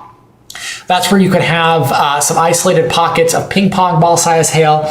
Most of the hailstones that are falling within this one are probably going to be quarters, but obviously some ping pong ball size hail is possible within this storm. And once you get past quarters up to ping pong ball size, that's where you start running into a little bit more concern for damage when it comes to hail. You're not going to get the widespread damage that you would see with golf ball size hail. But regardless, there's probably some damage in here, or damage from hailstones when you talk about ping pong ball with this one as it comes into the community of Gwynn. So very shortly coming into the community of Gwynn, West Virginia, crossing over state line from Ohio into western West Virginia. Gwynn would be up next for some large hail, possibly up to ping pong ball size. And there's a little bit of an inflow notch on this storm. I'm not really sure that there's going to be a ton of rotation with it. A little bit of broad rotation in here for sure, but not anything that is concerning me to the point where I think we need to be worried about a developing circulation or a tornado. More so concerned about ping pong ball size hail with this storm moving out of Crown City, Ohio, now into Clover, western West Virginia. So this is western West Virginia that we're looking at. And Clover down through Swan, Mount Olive, more than likely to be up next for the possibility of some of that ping pong ball size hail. In fact, we can, like we've done with our other storms, put a track on this one as it moves east at 55 miles per hour. So it is moving east at 55. And here are some approximate times of arrival into Millersport in the next 2 minutes, Mount Olive in 15 minutes, Upland in about 15 minutes, Fraser's Bottom in 20 minutes, Scotts Depot in 24 minutes from now, Raymond City in about 29 minutes from now. And again, that is for the possibility of some ping pong ball size hail and also some winds up to 60 miles per hour within that storm. So those are sort of the 3 thunderstorms that are concerning me at the moment. Obviously, the one that is the most concerning is a storm out near Richwood, West Virginia. This one is producing golf ball size hail. It has shown signs of a little bit of rotation in here out near Lily or Beach Knob. Rotation is not strong enough at this point, at least, to pull the trigger on a tornado warning with this one, but we're keeping an eye on it. And then you do have another severe thunderstorm warning that's in effect here further north, and this one is for maybe a little bit of wind up to, I think, possibly 50 to 55 miles per hour with the severe warned storm up near Sutton, West Virginia, Flatwoods, West Virginia, in Burnsville. Here's the plain text from the National Weather Service. A lot of counties impacted by this one. I'm not very concerned about it at the moment. Regardless, it is a severe thunderstorm warning for Calhoun, Central Nicholas, Gilmer, Lewis, Braxton, Upshur, Rowan, Webster, and Northern Clay County until 7:30 for the possibility of a little bit of wind and a little bit of hail on this one as it moves east at about 50 to 55. More than likely, you're going to be getting rain and blinding rain at that versus the big time hail, but there could be some small hail in there and maybe a little wind to 50 to 55 coming into Belfront in the next 11 minutes. Little Otter in the next 17 minutes, Sutton in the next 20 minutes, Fairbanks in 22 minutes, Flatwoods in 23 minutes, Milroy in 32 minutes, and then down the road into Hacker Valley at about 39 minutes. And what's different with this storm compared to the other ones that we have out there? Well, notice how it has a bit more of a linear shape to it, right? It is kind of in a line. And when you get storms in a line like that, they're more than likely not going to give you the big golf ball size hail, more than likely not going to give you a super high tornado threat, but yes, there could be some small hail and winds up to 50 to 55 miles per hour with that particular storm. All right, remember how I said, what was it, a few minutes ago, we first here on live started to see some signs of rotation with this storm out near Richwood? Well, sure enough, a tornado warning has just been issued on it, so we kind of saw that coming, so to speak, and we've been letting you know to shelter from a possible area of circulation, and now the National Weather Service has gone ahead, they've pulled the trigger on it. So here it is, a tornado warning is now in effect. So here's the text from the Weather Service in Blacksburg. A tornado warning for northern Greenbrier County in southeastern West Virginia until 7:15. This is Doppler radar indicated rotation, which means the National Weather Service has done the exact same thing that we have. They've been looking at the storm, they've been looking at the rotation, and to them now, the rotation is strong enough that they're going to go ahead and pull the trigger on a tornado warning. So who's in this tornado warning? Well, several small communities, Cordova, Oscar, Loveridge. Here's 219 Highway from Modoc up to Renix Valley underneath the tornado warning, and Drops Mountain underneath the tornado warning as well. So let's go ahead and look at storm relative velocity, and sure enough, there's a rotation. It is over Grassy Knob at the moment. So rotation, circulation, and a possible developing tornado that is over Grassy Knob, West Virginia at the moment, moving east towards Cordova. If you're in Cordova, you need to be sheltered. Leonard going to be impacted by the rotation. Coming into Oscar, West Virginia, also going to be impacted by the rotation. Renix Valley down the road, I think more than likely will be impacted as well. It's moving pretty quickly to the east here at 50 to 55, close to 60 miles per hour. Obviously, nobody right now wants to be out on the roadways between Renix Valley and Modoc, as you're going to have the rotation, developing area of circulation, and possible tornado coming into Modoc, West Virginia, and Renix Valley, West Virginia here within the next few minutes. Let's give you a timeline and a track on this as the storm moves to the east. And in addition to a possible tornado, this storm is also producing golf ball size hail. So this is an extremely dangerous storm right now as it moves through, again, Spots like Cordova, Oscar, you're going to have the rotation. North of there, you're going to have the very large hail. So here is approximate times of arrival with rotation and a possible tornado coming into Cordova in the next 2 minutes, Modoc in 7 minutes. So you need to be sheltered in Modoc. You have the rotation and possible tornado coming into your vicinity here in the next 7 minutes, Julia in 9 minutes, Locust in 13 minutes, Denmark in 14 minutes, Perkins Point 29 minutes, and Rimmel in the next 30 minutes, Kincaid in 31 minutes. And again, that seems pretty far down the line. However, this has been a long track supercell thunderstorm that gave us a tornado warning out near Charleston, West Virginia earlier this afternoon. Now the same thunderstorm, this is the same thunderstorm, and storms love to do this. Supercell thunderstorms love to do this, where they kind of cycle. They may weaken a little bit, the rotation appears to drop off, and then you get new rotation that kind of forms as the storm cycles through, and that is what appears to be happening with this.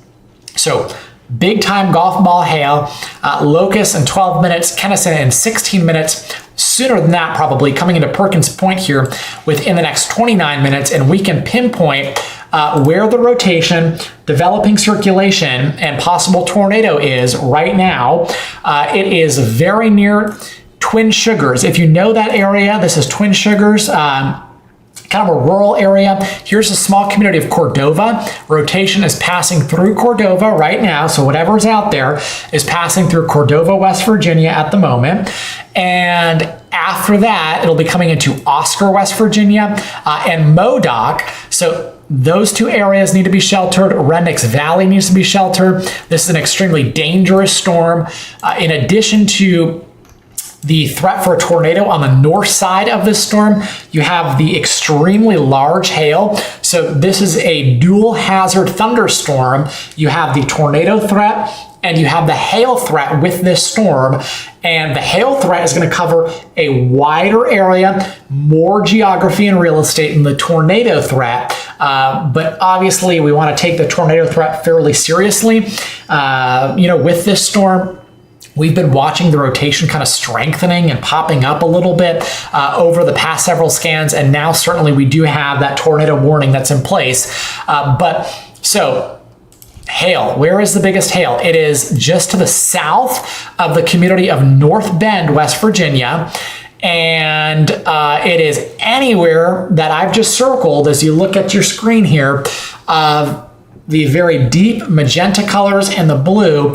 This is where you have the golf ball size hail that is moving east now at 60 to 65 miles per hour. So the south side of the storm is going to get the tornado threat. North side of the storm is likely going to get the big hail threat with this one. And, there are going to be spots here that are impacted by damaging hail as this moves east. There's not a severe thunderstorm warning out yet east of the storm. So I'm talking about Raintown, Hillsboro, Mill Point along 219.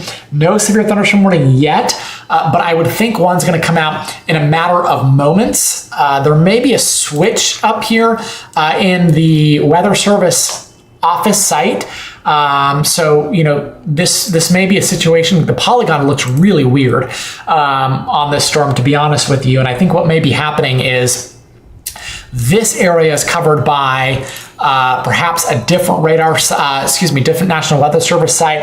That may be, I'm not sure whose CWA that is, but further south you have the Weather Service here out in Blacksburg, who've issued this tornado warning and severe thunderstorm warning polygon. And sometimes you get kind of these weird little polygons when you're in between two different office sites. Regardless, that shouldn't change the messaging here, which is you're going to have golf ball size hail coming into Hillsboro very soon. The possibility of golf ball size hail maybe on the south side of Huntersville, West Virginia, and heading east from there. I would suspect we're going to get a new severe thunderstorm warning in a matter of moments coming out for Hillsboro, Marlington, Huntersville, West Virginia, and then check out after that, then we're starting to talk, we're moving states. This will move out of West Virginia into Virginia down the line. So Warm Springs, Virginia, Millsboro, Virginia, Craigsville, going to more than likely be impacted by this. And there you go. There is a new severe thunderstorm warning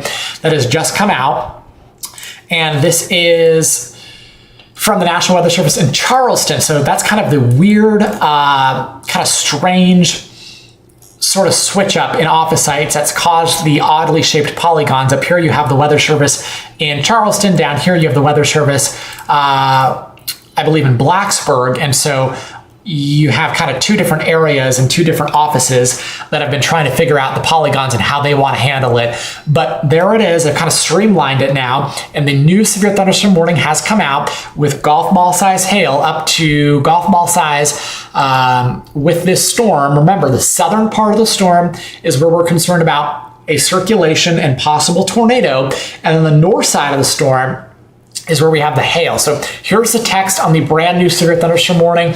It is a severe thunderstorm warning for Pocahontas as well as southeastern Webster County until 7:30. A severe thunderstorm was located 8 miles to the west of Marlinton. Okay, we knew that. Moving east at 60 miles per hour. So let's track this out for you.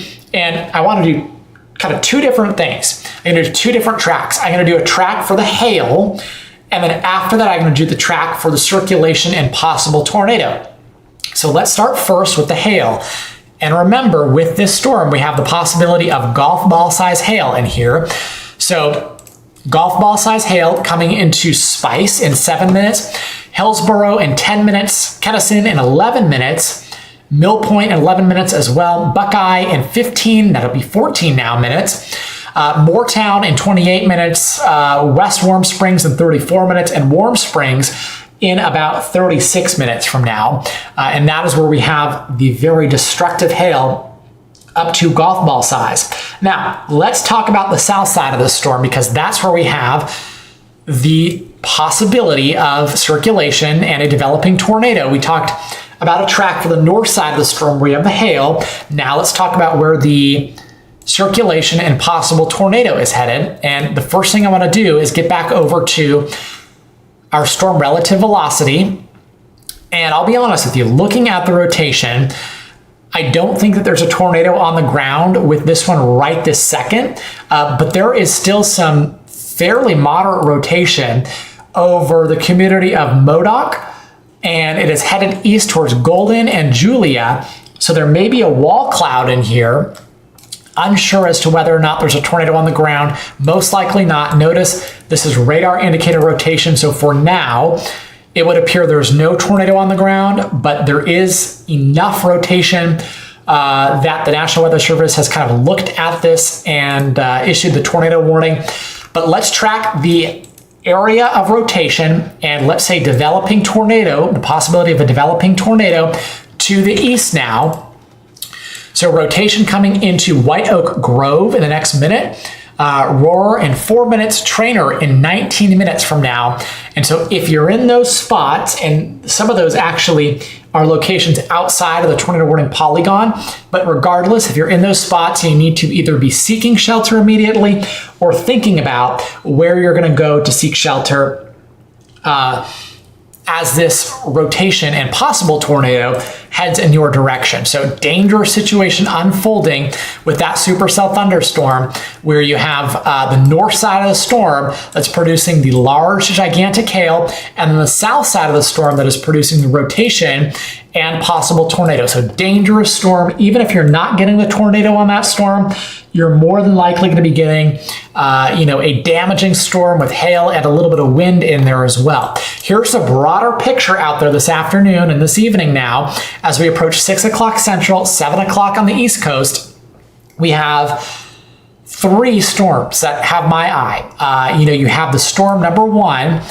In order of kind of most concerning, you have storm number 1 out here, out near Hillsboro, West Virginia, that's about to move into Virginia, about to cross over state line, head towards Warm Springs, Virginia. So moving out of West Virginia soon in towards Virginia.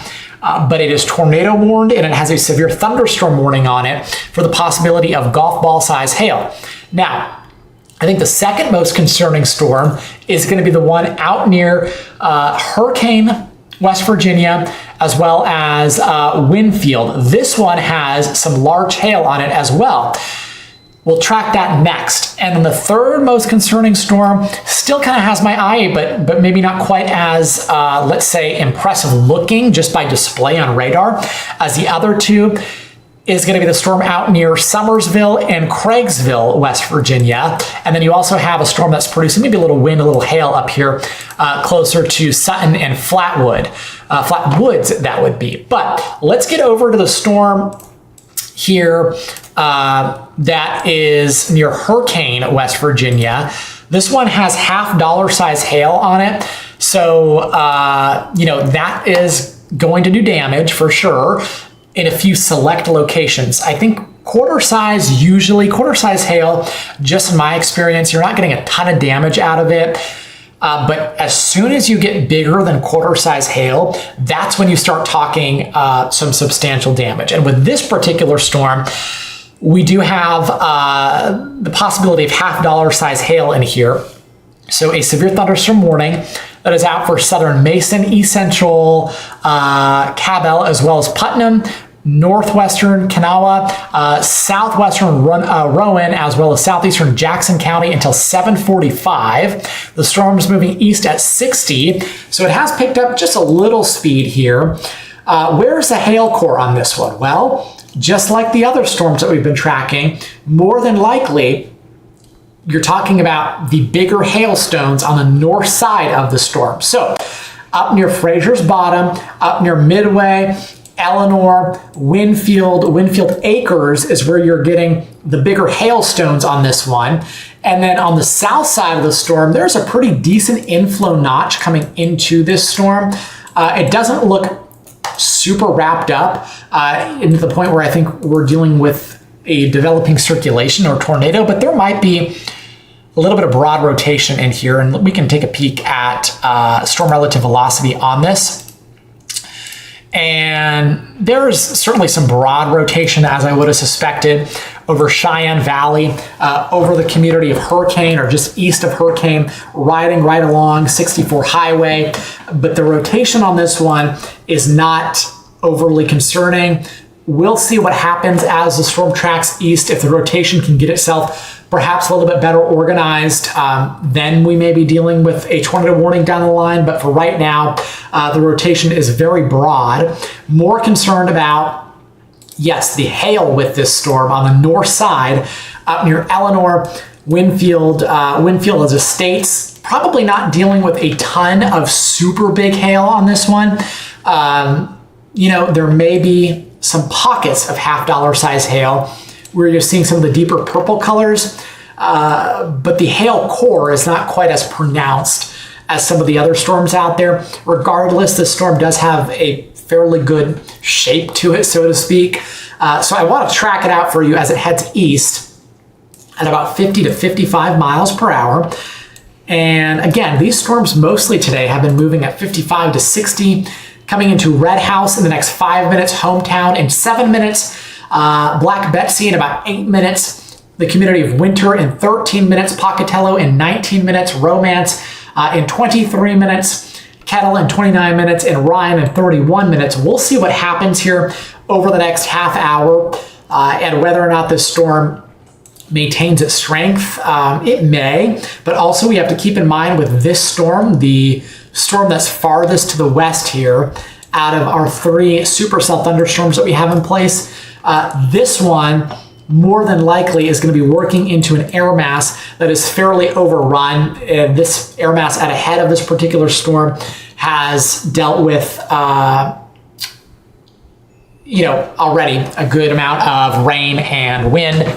And so the air mass may be slightly more stabilized out here at ahead of this particular storm as it gets closer to Big Chimney. So we'll see. I think that the potential is still certainly there for that storm to strengthen. As with all of our storms, this one in kind of the middle out of our 3 storms is not super organized, and it does have some other storm clusters around it that are kind of choking off the inflow a little bit, so to speak.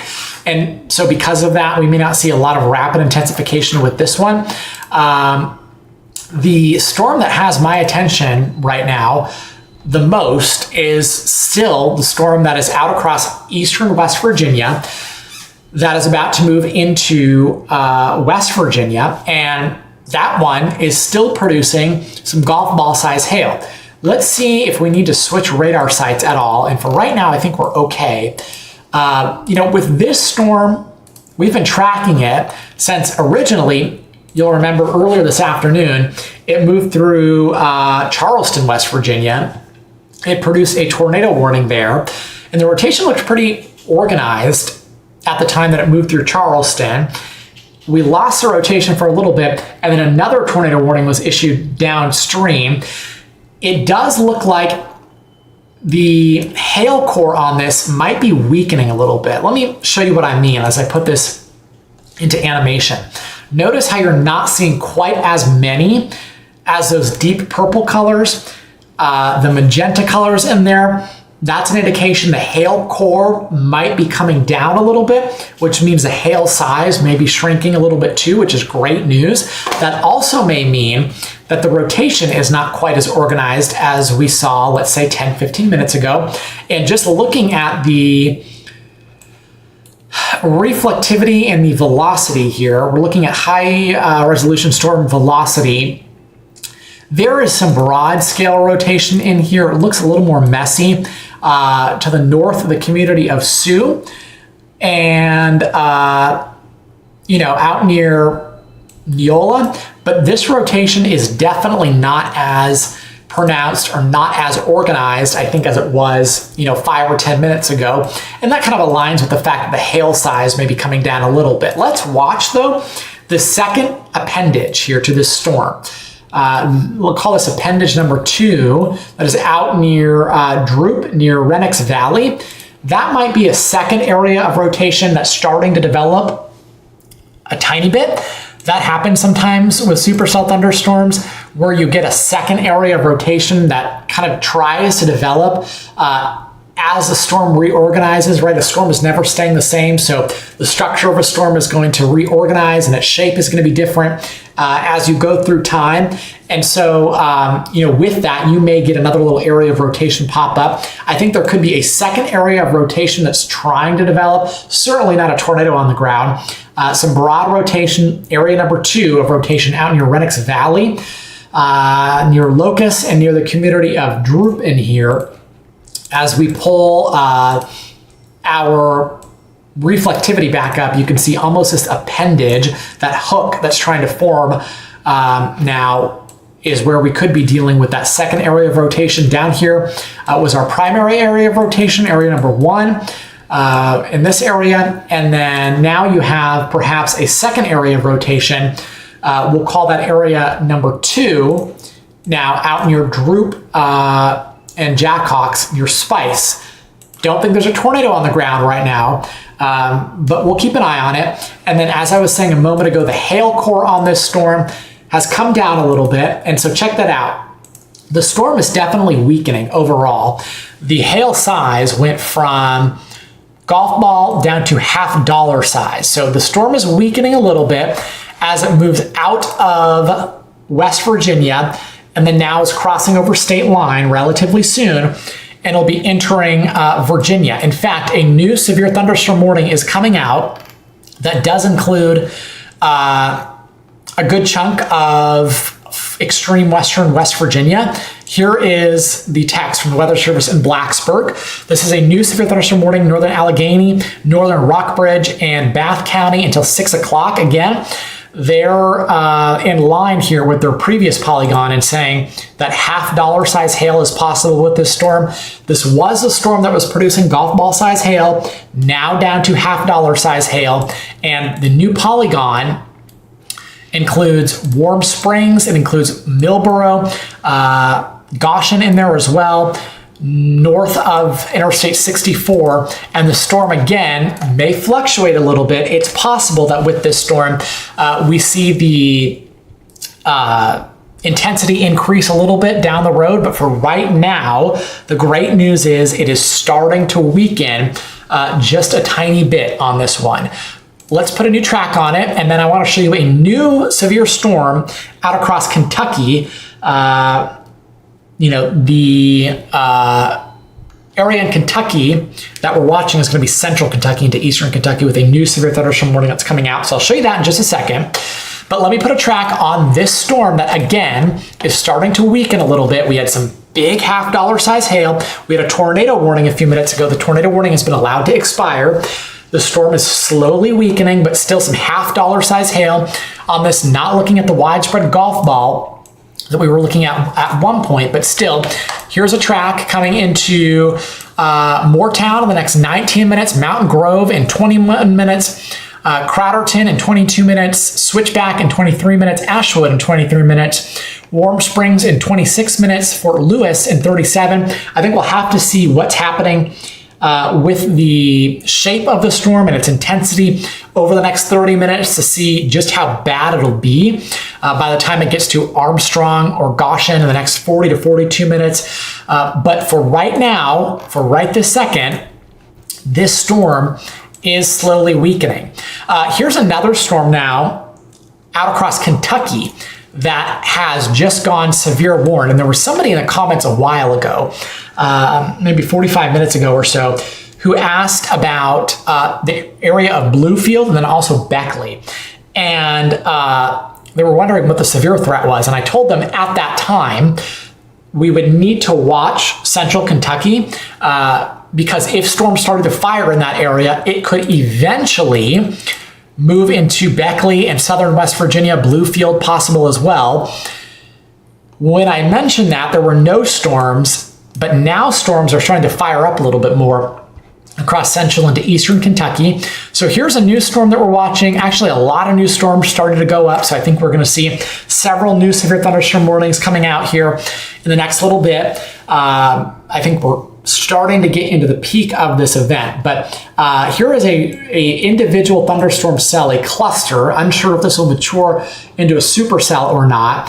That is across, we'll call it central into eastern Kentucky, and there was a severe thunderstorm warning now for southeastern Powell, as well as southwestern Morgan, central Estill, northwestern Breathitt, as well as Lee and Wolfe County until 7:30. And for right now, this storm is just producing quarter-size hail and winds to 60 miles per hour, which means it is a baseline severe storm. But the storm just fired a few minutes ago. The storm just went up this new tower. And so I think because it is standing alone, because it has a relatively untapped air mass ahead of it, we haven't seen a ton of thunderstorms in this area. This will be a storm that we really need to watch over the next 30 minutes to an hour as it moves east. There's Greeley, Kentucky, Fixer, Kentucky, Zoe about to get likely some heavy amounts of rain, the possibility of a little bit of hail in there as well, some quarter-size hail. And so, because of that, because of the fact that this is a standalone storm that we're watching, it is headed east, it more than likely is going to strengthen and become more severe with time. So anybody out ahead of the storm as far east as Slayersville, Paintsville, need to be watching and paying attention to the evolution of this supercell thunderstorm and kind of what happens from this point forward with it. It literally just went up a few minutes ago. It went from a little shower to a severe thunderstorm in just a couple of minutes. And so because of that, I think there's concern for the storm to intensify pretty substantially here in the next little bit. Let's put a track on it for you. It is headed to the east at 55 miles per hour. And for those who are just tuning in, we've been talking about West Virginia for a while. Now we're talking about Kentucky here for a few minutes because we have a new severe thunderstorm warning that has been issued here across east central Kentucky with a storm that just intensified to severe strength in the past couple of minutes.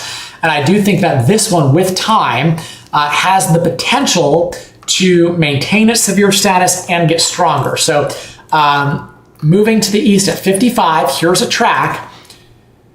And keep in mind, the storm may grow as it heads east into spots like Greeley in the next minute, Zoe in the next 5 minutes, High Falls in the next 12 minutes, getting into Vortex in the next 14 minutes, Bethany in 17 minutes, Wilhurst in 21 minutes, Simpson in 23 minutes from now, Lee City in 26 minutes, Mountain Valley in about 29 minutes, Bays in 30 minutes, Nettie in 31 minutes, and Beth Anna in about 35 minutes. And let's really keep an eye on this storm. I think out of most of the storms that we're watching here, this one has my attention the most at the moment.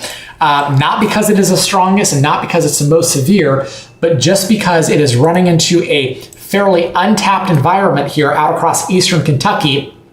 And that will allow the storm to strengthen considerably more, I think, in the next little bit. We have more showers and thunderstorms that are starting to pop up here across central Kentucky from Lexington down through Nicholasville, Lancaster, Crab Orchard. Those storms are not severe, but they also run the potential of becoming severe over the next 30 minutes to an hour, as they also run into a fairly untapped environment so far. And then, of course, back across West Virginia and now getting into Western Virginia, we have a ton of severe thunderstorms. 3, but they're pretty severe. This storm here out near Craigsville is now producing golf ball size hail. So let me turn on the Charleston radar site. And it is possible that this little zone, if you're familiar with meteorology, I think that this little zone in here might have slightly higher lapse rates ongoing. And that's possibly why we're getting some of the really big hailstones as these clusters of storms run into central West Virginia and then into eastern West Virginia. The hail size seems to really take off. So this storm out near Craigsville is now producing golf ball size hail, and our storm out near now Charleston is also severe. This is the third time today Charleston has been underneath a severe thunderstorm warning. We already had one tornado warning earlier this afternoon across Charleston, West Virginia. Now a third severe thunderstorm warning, and most of our severe storms have been quite literally following this track. They move out of either southeastern Ohio or eastern Kentucky, and then they run directly west to east from Huntington to Charleston, and then kind of take a little bit of a southeasterly jog as they get to Craigsville and then down through about Covington. And so there may be some kind of boundary in this area that is helping storms kind of traverse along that zone. But again, 3 thunderstorms that are severe warned at this point in time, or 3 truly severe storms across West Virginia. And we're looking at the storm in central West Virginia near Craigsville right now, because the hail size has come up pretty considerably on this one. So let me show you, first of all, where the big hail is. And golf ball size hail is possible with this storm, 1.75 inches out near Calvin, Craigsville, coming into Craigsville, but mostly where you're seeing some of these very deep magenta colors that are starting to pop up. That is just east of the community of Worth and just south of Delphi, or very near Delphi, West Virginia as well. You have these kind of purple colors where you also have the teal blue colors. That's where you could have the golf ball size hail sort of in that zone. And I think as you work south out towards Groves Ford, Mount Nebo, more than likely you may be getting a little hail, but it's probably not as high as golf ball size. So let's go ahead and show you a track on this storm that is right now moving through central Nicholas and west central Webster and north central Fayette counties, producing golf ball size hail and winds to 60. I think within this entire purple zone, there's going to be a few isolated spots where you may have the hail up to golf ball size hail. The rest of it is going to be $half size hail. and quarter-size hail. Still pretty significant, but it is moving to the east now at 60 miles per hour. So this is one of our faster moving storms. And here's a track as it heads east at 60. Craigsville in the next 2 minutes, Cattle in 4 minutes, Woodbine in the next 4 minutes, and into Coe, the community of Coe, C-O-E, within the next 17 minutes, or 7 minutes that would be. Up next for the possibility of some large to very large hail that we have ongoing. Check this out. We have other thunderstorms that are now starting to form as well across southern West Virginia. These storms are near Beckley, near Madison, Oak Hill, Fayetteville. Those are not severe, but you are seeing several new thunderstorms that are starting to intensify here across southern West Virginia. And this is a zone in here that is untapped today, right? We have not seen much thunderstorm activity at all. No severe weather so far across southern West Virginia. And now we're getting to the point of the event now where we're seeing thunderstorms fire up in this zone. And so I do think that thunderstorms, as they take off in this area, will definitely run or give us the potential of becoming severe really quickly. And so, because of that, we're going to watch that location, that zone quickly for intensification. There could be some rapid intensification in that area. And remember how I said there could be some kind of little boundary a few minutes ago? I mentioned, if you were following, I said it was possible there could be some kind of boundary in this zone across central West Virginia. It does look like there's a small surface area of low pressure that is showing up on the surface map now, and that may have been contributing, or still is contributing, to a little bit of extra forcing perhaps for these thunderstorms to get going, and why they've been so severe, especially across central West Virginia. Definitely a kind of busy day with severe weather in a spot that normally doesn't get a ton of severe weather either. And so, because of that, hopefully everybody's staying weather savvy. I think that as we go through this evening,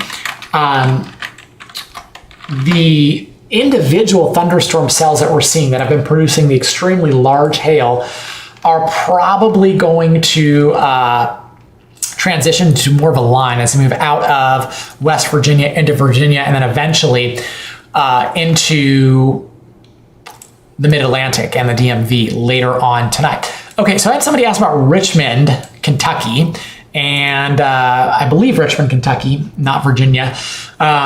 Here is what's happening there as we look at radar. You do have some scattered showers and thunderstorms around you, a shower to the north near Winchester, another shower near Berea, and a severe thunderstorm out near Campton and Hazel Green. That one's moving away from you.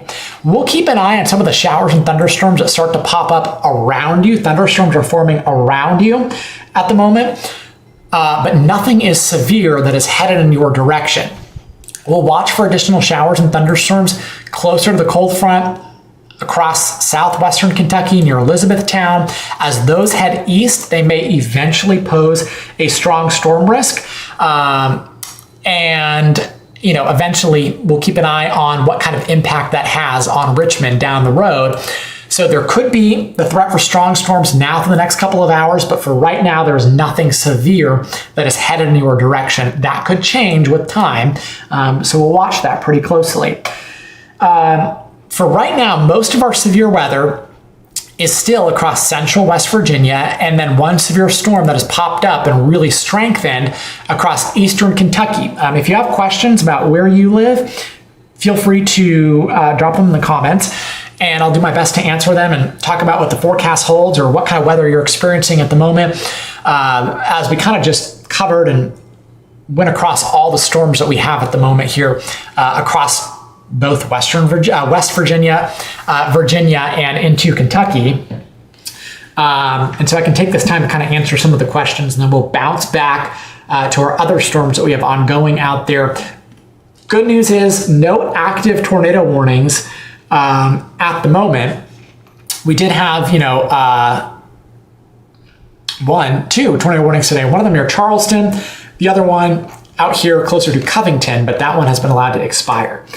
Somebody said, let's see, I saw a comment in here just a second ago. Somebody said they feel like the severe weather is missing Huntington. So while that may be true, and you may have not seen a ton of severe weather, there's a really strong storm that is about to roll into Huntington, especially the north side of Huntington, that probably has a little bit of penny-sized hail in here. I would also expect winds 40 to 50 miles per hour, so strong storm coming into Huntington. As that one heads east, we'll have to watch it because it too could possibly become severe. Somebody asked about Charlottesville, Virginia, and what the forecast holds for the rest of the night there.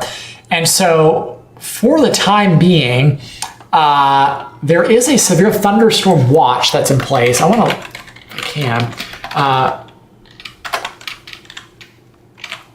pull up some of the latest modeling data and look at that because I'm curious as to see, I've not checked the modeling data here in some time, as to what it kind of is holding for the rest of the night tonight. So obviously here's Charlottesville, right? I think that your severe weather threat is going to be increasing pretty rapidly over the next couple of hours, maybe less than that, over the next hour or so. And here's why. So you do have several severe thunderstorm clusters to the west of you. You have a severe thunderstorm warning out near Craigsville, and then another severe thunderstorm warning, a cluster of severe thunderstorm warnings so you have a severe thunderstorm warning near Craigsville, Virginia, also another severe thunderstorm warning near Craigsville, West Virginia. And so both of those clusters are eventually headed in your direction with time. So you may already start to see the sky darkening. We can track these out for you and hopefully give you an approximate time of arrival. I think that the storm that is in West Virginia right now near Craigsville is more than likely going to be the one that tracks towards Charlottesville, Virginia with time. And so here are some approximate times of arrival into the University of Virginia within the next 107 minutes. So that puts us at an hour and a half beyond that. Charlottesville in 109 minutes. So that is, let's say, within the next 2 hours, you have the possibility of severe weather arriving. So nothing immediate, nothing that's going to be happening in the next, let's say, 20 to 30 minutes for you, but within the next 2 hours, your window for severe weather will start to open up, and we're mainly concerned about the possibility of damaging wind gusts, also some large to very large hail, like we've seen some of the storms today producing up to golf ball size hail, and then also, of course, some torrential amounts of rain in there as well, and a lower tornado threat, but not completely zero either. Somebody asked about, let's see, Nashville, Tennessee, and what's happening there right now. Not really looking at much of a severe threat for Nashville at all. There could be some general thunderstorms that pop up a little bit later on tonight, but no severe weather is expected in Nashville. Let's see. Take a peek.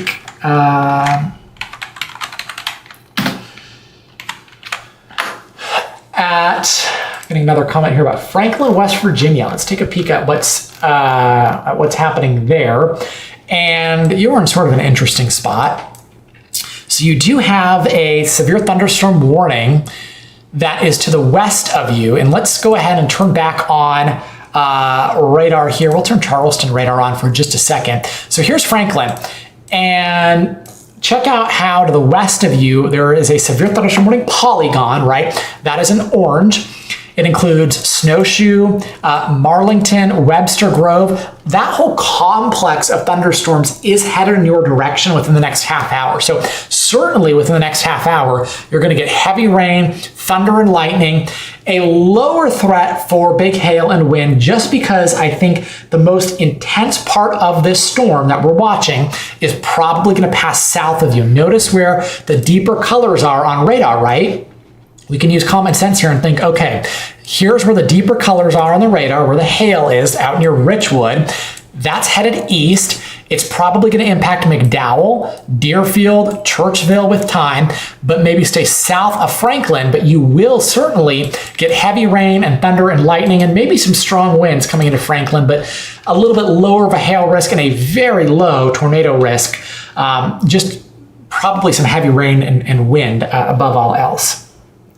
Somebody asked about San Diego, California, and what's happening there. Certainly no severe weather expected there. In fact, pretty quiet weather. Obviously, there was the, 5.5 earthquake today out across Southern California. That was kind of a shock, but no severe weather is expected in that area. And unfortunately, probably not looking at any substantial rain, just some drizzle as the marine layer strengthens out there.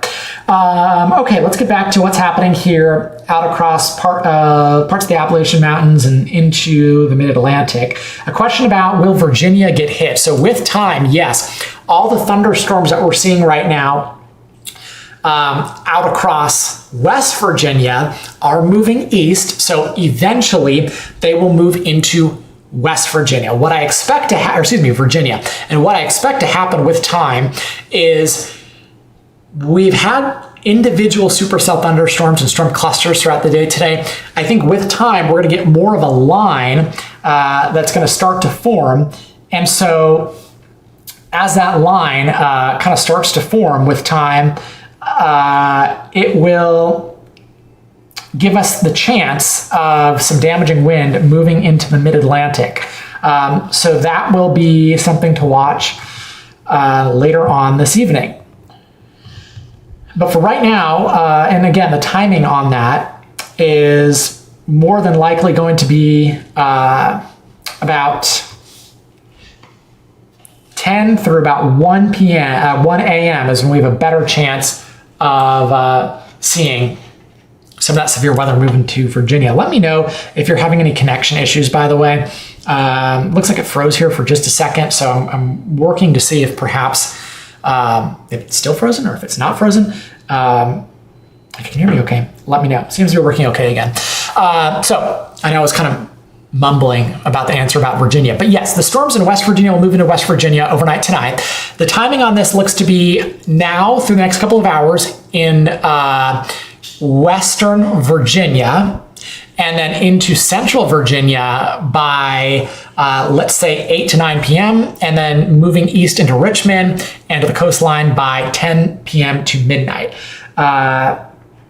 So the biggest concern will be for some damaging wind gusts up to about 60 to 70 miles per hour, a lower threat for tornadoes. And I do think that by the time storms kind of get out here across Virginia, they're going to be more of wind producers and not really giving us the big time hail that we were concerned about. All right. If you have any other questions here that maybe I missed in terms of where you live and what you're expecting, I'll try to go back through the comments and take a peek. But if I missed anybody in their comments, let me know, and I'll do my best to answer some of those. Oh, Abby asked, is Charleston out of the worst? So I can't say that just yet because you're likely in Charleston going to get a lull in the activity here over the next 20 to 30 minutes. But look at what's setting up to the west of Charleston, out near Barbersville and Milton, and near the community of Hurricane. You have another very strong storm that I would suspect is going to become severe warned here within the next 20 to 30 minutes if it continues to strengthen, heading east towards Milton, towards Hurricane. And there you go. As we're talking about it, it's like it knew we were talking about it. A new severe thunderstorm warning has come out. That polygon is being drawn as we speak. We saw it flash there for a second.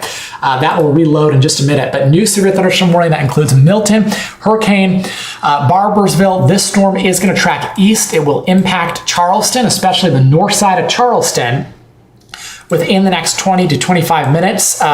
There's the polygon from the Weather Service. Right now, this is just quarter-size hail and winds up to 60 miles per hour. It is headed east again towards Hurricane, towards St. Albans, towards Charleston, towards Big Chimney.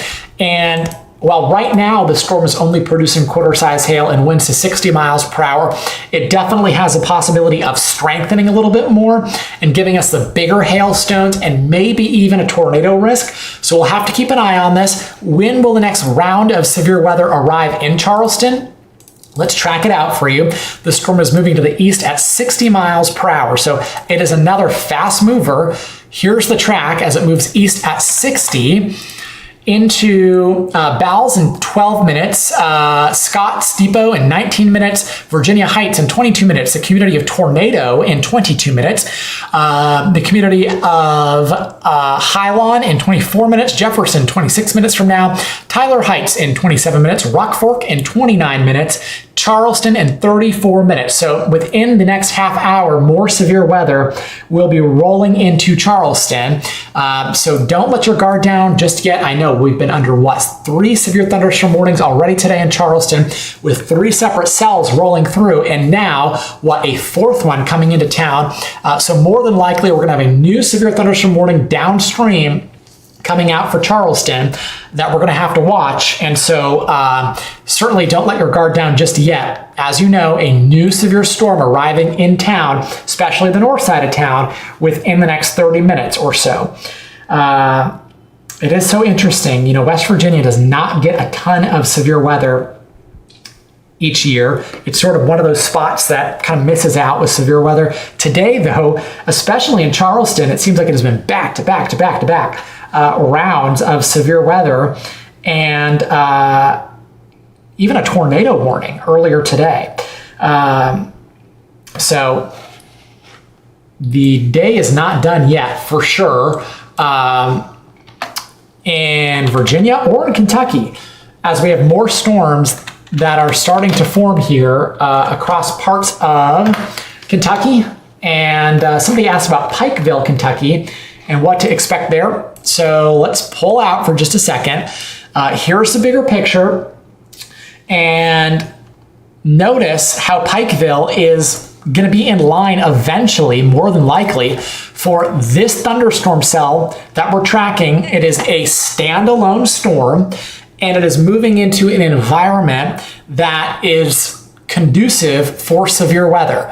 So I would expect this storm to continue to strengthen as it heads east towards Slayersville and Prestonburg, Paintsville eventually down the line. Let's change the radar site. We're using the Jackson, Kentucky radar site now. And here's Pikeville for reference. The worst of the weather with this cell might pass to your north, but it's going to be a pretty close call. And again, this storm continues to strengthen. This is a storm that intensified really quickly within a couple of radar scans and went severe very quickly. And like I said a second ago, the environment ahead of this one is fairly untapped. So there's plenty of instability or storm fuel. So severe thunderstorm warning for southern Morgan, northern Breathitt, as well as northeastern Lee and Wolfe County until 8 o'clock. Quarter-size hail likely with this storm, and winds to 60 miles per hour in there as well. So here's where you're finding the quarter-size hail. It's actually passing right along 205 highway near Simpson, near Paxton, getting into Rocklick, and expect some hail, at least a quarter size. I would think it's maybe a little bit bigger than that now, coming into Mountain Valley within the next 15 minutes. Down the road, it'll be into Fritz within the next 20 minutes. Royalton for sure within the next half hour. And so let's put a track on this one as it heads towards the east. This is one of several storms that we're watching in central Kentucky that are starting to develop. Rocklick in 5 minutes, Bays in 8 minutes, into Lakeview in 19 minutes, Burning Fork in 21 minutes, and Blue River in 30 minutes. I know I mentioned just a second ago that the tag for this one has quarter-size hail and winds to 60 miles per hour. I do think it's more than likely at this point that we're finding hail that is slightly larger than quarter size with this east central Kentucky storm, especially near Simpson and near Paxton. We're probably finding some hail there that is slightly larger than quarter size, perhaps up to, let's say all the way up to $half size, just kind of by looking at the very deep contours that we're seeing on the reflectivity values, the purple that we're seeing would represent the, certainly the threat for larger than quarter size hail. I mean, the National Weather Service may eventually update that tag, but just from what I see, the hail is probably a little bit larger than that. So heads up Prestonburg, heads up Van Leer, Paintsville, maybe as far east as Williamson, Sarah Ann, crossing over into the West Virginia side. These thunderstorms that we've seen today so far have been cyclic. Most of them have been standalone storms, and so they've been able to track over a long distance and maintain their strength. Somebody here is asking about Charleston, West Virginia, and we were just talking about Charleston a second ago, and how I pointed out you've had multiple rounds of severe weather today. 3 different severe thunderstorm warnings, 1 tornado warning, and you're not out of the woods yet, because as you look to the west in Charleston, riding right along Interstate 64, you have another severe storm that right now is at least maintaining its strength, if not getting a little bit stronger out near Milton. It's coming into Hurricane Cherry Grove, then likely impacting the community of Scary and Tyler Heights with quarter-size hail and winds to 60 miles per hour, more than likely getting into Charleston now, let's say 25 minutes from now. So a new severe thunderstorm coming into Charleston within the next 25 minutes. I think just like the other 3 storms that we've seen today, this one will more than likely pass on the north side of downtown Charleston. So north side of Charleston, especially Hillsdale, Edgewood, up to Guthrie, going to be impacted perhaps a little bit more than south of the river. So that's with that storm. Let's see, a question about Waynesboro, Virginia. Let's take a peek at what's ahead for you tonight. And keep in mind, there's a severe thunderstorm watch that's in effect right now until 11 p.m. Let's pull out, show you the bigger picture. Here's Virginia as a whole. And here is Waynesville in here. So right now there is no active severe thunderstorm warnings that's in place for your area right this second. However, we look to your west, Waynesville, and we're finding this storm that is currently severe warned out near Millsboro and out near Goshen. And that one is headed to the east at about 60 miles per hour. Now, it has exhibited some pretty significant signs of weakening over the past 45 minutes to an hour. In fact, this is a storm that produced a tornado warning earlier this afternoon across Charleston. Now, it has weakened considerably. We've lost the golf ball size hail, but it is still producing maybe some quarter, slightly larger than that size hail, and definitely some winds to 60. So it is moving towards the east here at about 60 miles per hour. So it'll get awful close to Waynesboro, awful close to Charlottesville. Let's put this into animation and we can kind of take it a step further. And I think that this particular cell, the cell that is producing the wind, the rain, the hail out near Millsboro, will pass just south of Waynesboro, likely south of Interstate 64. But that's not it for the evening, because look what is to the west across eastern West Virginia right now. And that is another complex of strong to severe storms. And this one is now working through Marlington, up through Snowshoe, down through Hillsboro. There is some large to perhaps very large hail in here and winds to 60 miles per hour. Over the next couple of hours, this is going to become perhaps our main line of storms with a increasing damaging wind threat. And it is headed east at about 60 to 65. So this will for sure impact Waynesboro here. And we can actually give you some precise timing on this as it heads east at 60. Put a track on it. And here are some approximate times of arrival. This is going to be more of a wind issue above all else. But coming into, and you may know some of these communities, Middlebrook in the next 57 minutes, Jonestown in 57, Cold Spring in 62 minutes, White Rock in the next 68 minutes, Nash in 69 minutes, into New Hope in 73 minutes.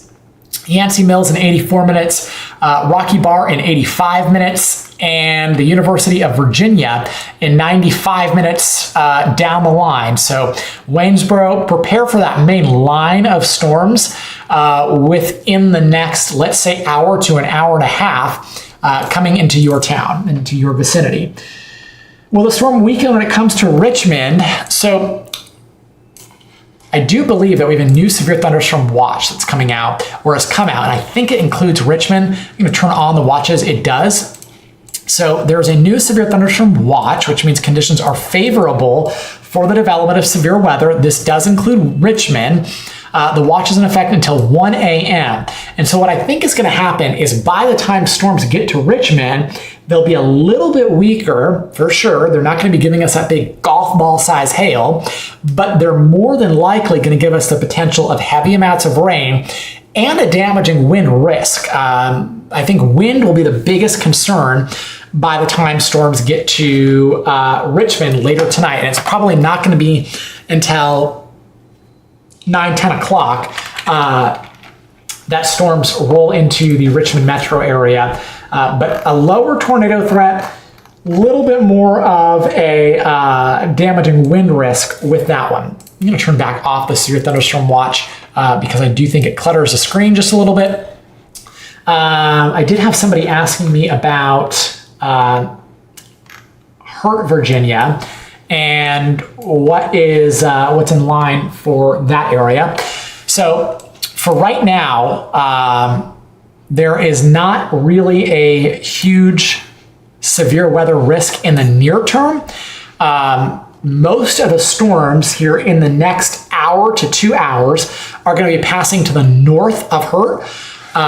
You can see where we have severe weather up near Craigsville, this complex of storms. This complex is going to stay north of the community of Hurt.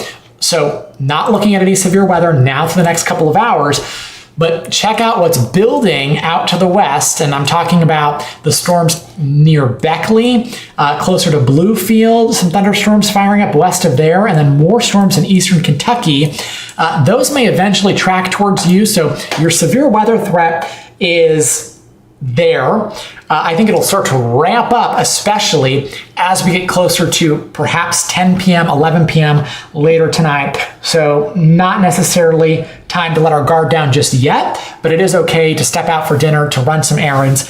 You're not going to be dealing with any severe weather coming into town in the next little bit. So it is a very busy day out there. And I'm just kind of looking over some of the latest stuff here in terms of what we can expect for what's to come down the line. I think, again, it's going to be more of a damaging wind risk above all else. I don't know how huge our tornado threat is going to be for the rest of the night.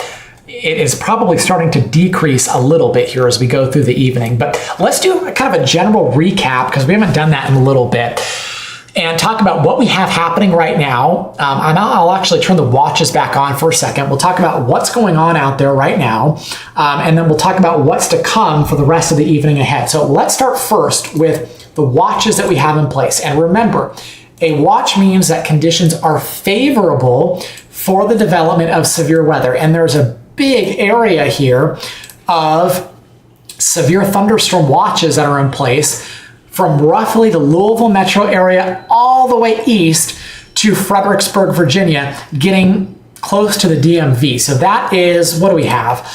That's going to be a several 100-mile path of, a area where we have a severe thunderstorm watch in place. So that is a 497-mile area from west to east of a severe thunderstorm watch that's in place from western Kentucky roughly through eastern Virginia all the way up to the DMV. So severe thunderstorm watch in place through this evening. Now, within that severe thunderstorm watch, we have several clusters of strong to severe thunderstorms that have been developing and have developed and are producing severe weather. So most of our severe weather throughout today has been out across West Virginia. We do have one severe storm in Kentucky we'll talk about, but let's begin first by looking at the storms in West Virginia and talk about what's happening there. So most of the storms that we have ongoing have weakened a little bit compared to where we were earlier today. Still, several clusters of severe weather and a new severe thunderstorm warning that has come out just literally moments ago. That includes Charleston. So severe thunderstorm warning for Charleston. It is a severe thunderstorm warning for southwestern Putnam, west central Kanawha, as well as northeastern Lincoln County until 8:15 for the possibility of quarter-size hail and winds to 60 miles per hour with this storm that we're watching. The storm itself is located to the west of St. Albans, right along 64, Interstate 64. We can zoom in a tad tighter on this one too and show you there may be some quarter-size hail embedded in here close to Hodges Road. The hail will arrive first in Amandaville, Roseville edition, coming into Virginia Heights, Strawberry Heights, Lower Falls, if you're familiar with those locations. Parkway Terrace and Belleville Park are going to be getting the hail first. And the hail with this storm is probably not going to be as big as some of the other storms that we've seen today in Charleston. But regardless, you're going to get some hail core activity coming into Amandaville, Riverdale Acres within the next 10 to 15 minutes. And then after that, it'll track into South Charleston, getting into Edgewood, getting into Edgewood Acres and Hillsdale with some big hail within the next 20 minutes. Quarter size, maybe slightly larger than that we're watching. And then notice on the south side of this storm that we're watching, that we're keeping an eye on, the south side of it, there is a little bit of an inflow notch. It's not even a little bit of an inflow notch. It is an inflow notch where you have warm air, undisturbed, that's coming into this storm, this Charleston storm. And within that, you're starting to get this appendage or this hook. And the hook is basically rain. It's being wrapped around into the mesocyclone or the rotating part of this thunderstorm. And so that's kind of what we're seeing on display with the radar. So it begs the question, is there rotation in here? And we can turn on storm relative velocity. Not really. In fact, no, I don't see any rotation, but just because of the way the storm looks with the kind of that classic hook, it's something that we're going to have to keep an eye on and see if there may be any rotation that forms downstream. But eventually, you are going to get some rain, some heavy amounts of rain at that. That'll be coming into Charleston within the next 20 minutes or so. And so we can take a peek here at what's to come and track this storm out and show you when the worst of the weather will get into Charleston and some of the surrounding areas. So tracking rain, wind, and some quarter-size hail coming into Upper Falls in the next 3 minutes, Highline in the next 6 minutes, Jefferson in 8 minutes, Tyler Mountain in 10 minutes, Websterwood in 13 minutes, Riverview in 17 minutes, Blackhawk in about 18, and Meadowbrook in 19. So Charleston within 15 minutes now. Within 15 minutes, you have another severe thunderstorm that's moving in your direction. And that is the fourth severe thunderstorm that we've had so far today. Let's track east. We're tracking east now, deeper into West Virginia. Another severe thunderstorm warning that we have in effect for central Nicholas, east central Kanawha, as well as west central Webster, southern Clay, and north central Fayette County until 8:15. We have a severe thunderstorm located near Clay, moving east at 60. Quarter-size hail with this one. Notice how the storm's a little more elongated in nature, right? It looks sort of almost like perpendicular north to south storm. And you don't necessarily get that hook that you see with the Charleston storm. That indicates to me the storm is either weakening or just isn't all that strong to begin with. And so as it tracks east, it will likely produce some heavy rain. I don't know that we're finding a ton of quarter-size hail in here, but rain, some hail, a little wind coming into Tipton in 2 minutes. Burrell in 6 minutes, Summersville in 11 minutes, then getting into Nile in 17 minutes, Craigsville in 23 minutes, Saxman in 25 minutes, and Fenwick in 26 minutes, Donaldsville in about 31 minutes. Again, compared to the storm that's rolling into Charleston right now, here's our Charleston storm. This storm, our Summersville storm, not looking quite as organized, a little more elongated, don't necessarily have that hook. The inflow isn't all that strong. It is probably weakening or on its way to weakening. Now, more clusters of strong to severe thunderstorms heading east now into eastern West Virginia and western Virginia at the moment. So let's start first with this cluster, or almost a line. We can call it a broken line of storms that stretches from roughly Marlington southward to Falling Springs. It's now past east of 219, but it is likely producing some very heavy amounts of rain and maybe some gusty winds, let's say 40 to 50 miles per hour. It's coming into Huntersville at the moment. So Huntersville will get some rain, a little wind here within the next few minutes, and then eventually tracking into Warm Springs, that would be down the line. And again, with this storm, the storm that is about to move into northeastern Allegheny, northern Rockbridge, and Bath County in West Virginia, it is not all that impressive on radar, and because of that, I'm not super concerned with it, but you are going to get some rain, some wind coming into Warm Springs, Hot Springs, Midway, Ashwood, Healing Springs, into Tinkertown, into Valley View here within the next 25 to 30 minutes. Here's a track on that storm as it heads to the east. And these are, again, just proximate times of arrival into Mountain Grove in 15 minutes, Tomstown in 18 minutes, Hot Springs 19 minutes, Warm Springs 21 minutes, Millsboro in 31 minutes, and California in about 33 minutes from now. One final severe warned storm in this vicinity, the West Virginia vicinity.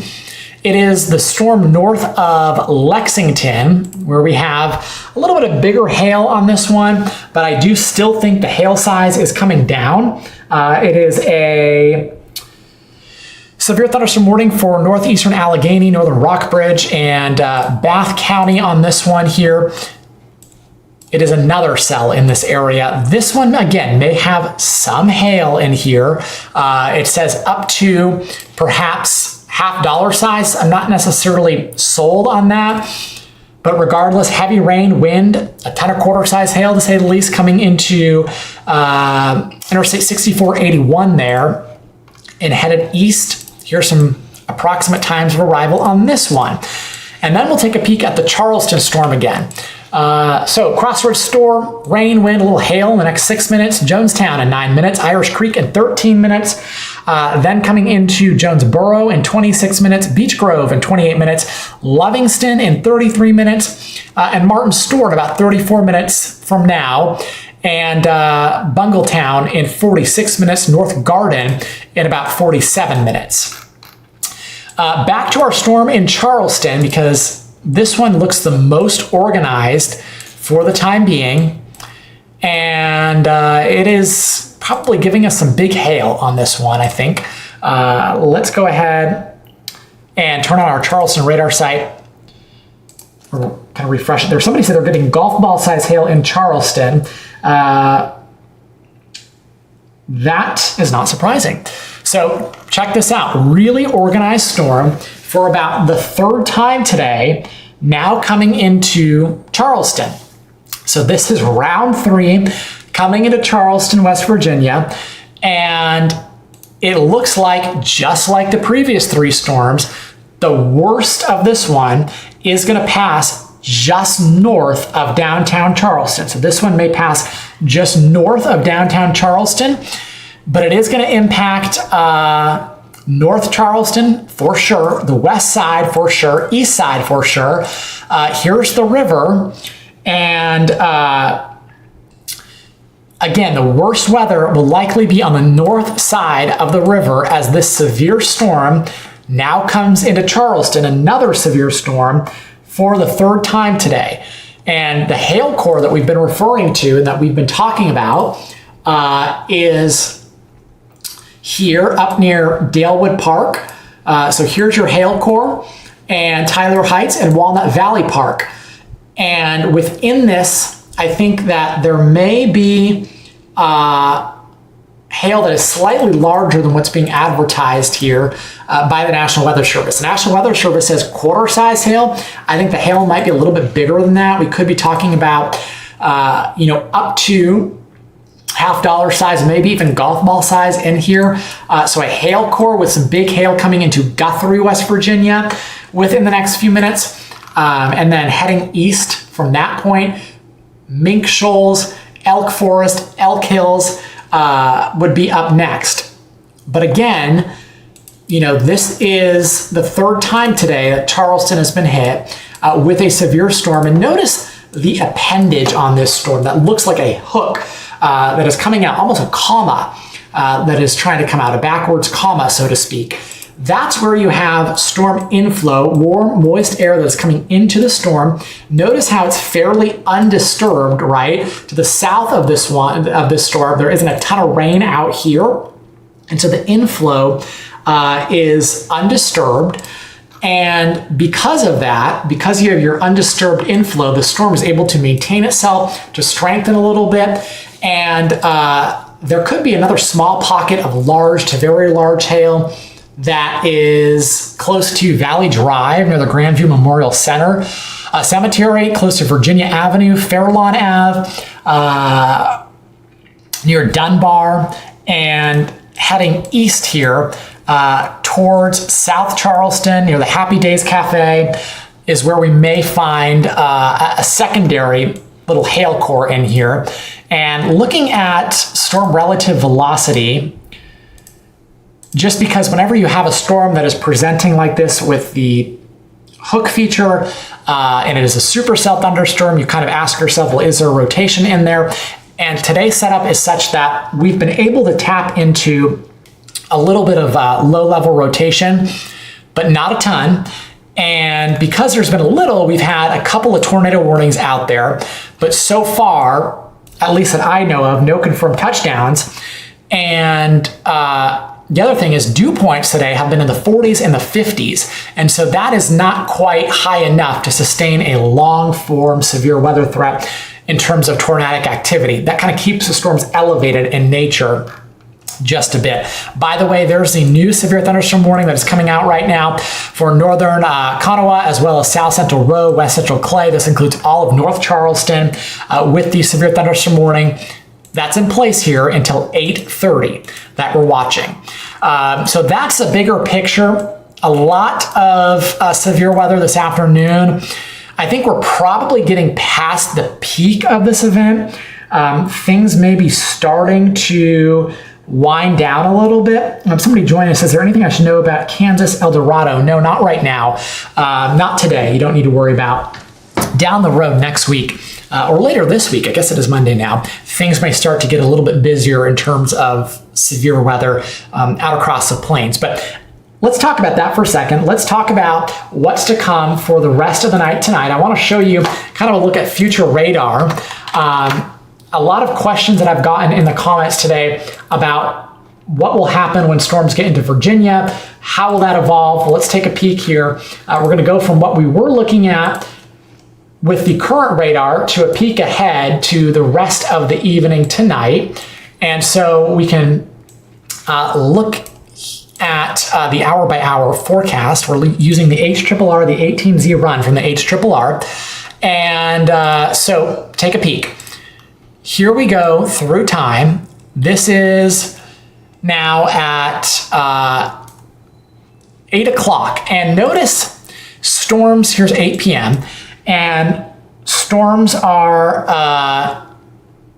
a little ahead of schedule. So at 8 p.m., this particular model shows the storm still across western West Virginia. Now we know by this point here, storms are already right now ongoing across central and eastern West Virginia into western Virginia.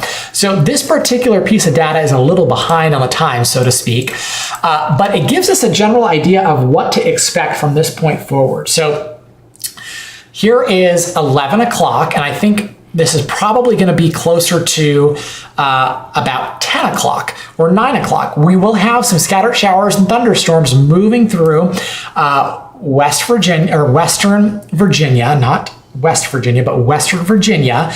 We'll have some storms moving through by 10 o'clock. Some of these storms, you can see some of the darker purple colors here, indicate where the hail could be and some stronger wind gusts. Those moving through Roanoke, Charlottesville by 1, 2 o'clock in the morning. I think once the sun sets tonight, we're almost there for a lot of us. We're going to lose quite a bit of steam, so the severe weather threat is going to slowly but surely start to drop off over the next couple of hours as storms work deeper into Virginia. I think by the time storms get to Richmond, which is going to be closer to about 11 p.m. tonight or midnight, it is more than likely that they're going to be a lot weaker in nature with heavy rain, maybe some gusty winds, and a lower chance for hail. I think the tornado threat there is going to be pretty close to zero. So bottom line for the forecast, heading to the next couple of hours, we may have another hour or two of a sustained severe weather threat. Then storms will start to lose steam a little bit, give us an isolated severe thunderstorm warning or two as they get closer to, say, Charlottesville, down through Richmond by, 11 p.m., midnight, 1 a.m., but a much lower severe threat compared to what we've seen today out across West Virginia. Now, somebody asked about Kansas for a second, and I want to switch gears for just a moment and talk about what's to come down the road. And here is the outlook by the Storm Prediction Center for this takes us into Thursday and Friday, I believe. Thursday and Friday. So here's the outlook for Thursday by the Storm Prediction Center. There is a risk for strong to severe thunderstorms. This is a 15% risk or a slight risk on Thursday. We're looking now on Thursday across northern Missouri, central Iowa, eastern parts of Nebraska, and extreme northeast Kansas. It's more than likely that we're going to have a warm front that sets up somewhere in this zone on Thursday, and along this warm front, we're going to get strong to severe thunderstorms. They're going to be hail producers.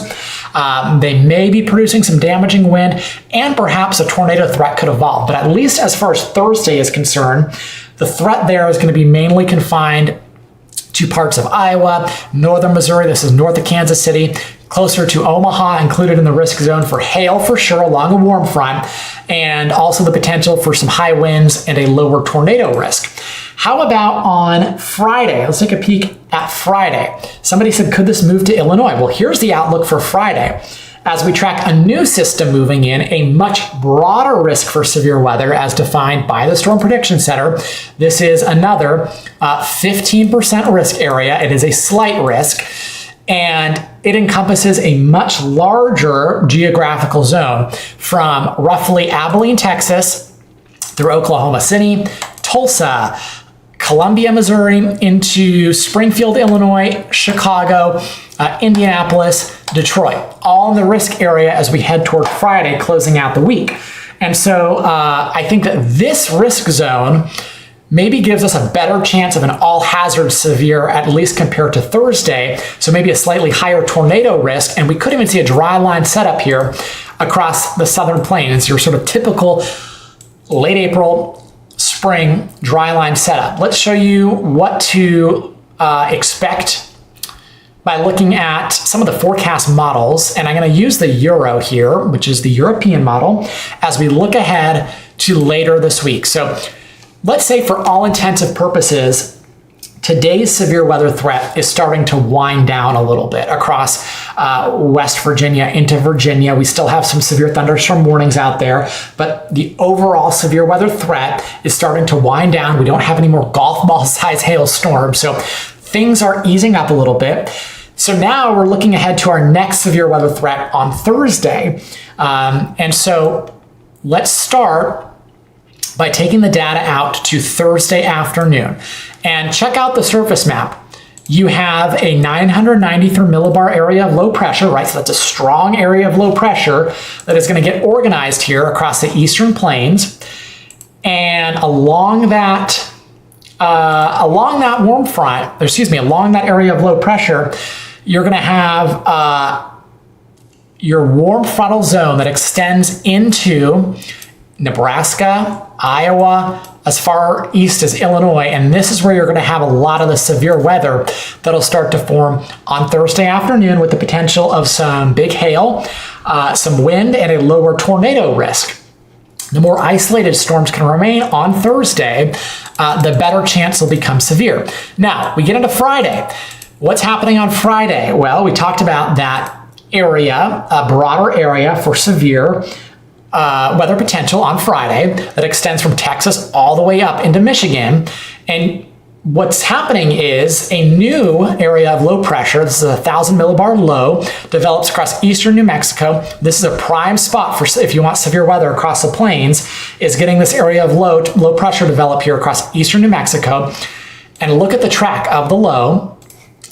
It heads east into the Texas Panhandle. So by 11 p.m., 10 p.m., 11 p.m. on Friday night, you get sort of a forced line of thunderstorms that goes up here across southeastern Kansas, western Missouri, down through central Oklahoma, and it becomes our primary feature for severe weather overnight into Saturday morning with that sort of forced line with wind, maybe some hail, and then QLCS type tornadic activity. So that's something we'll have to watch out for.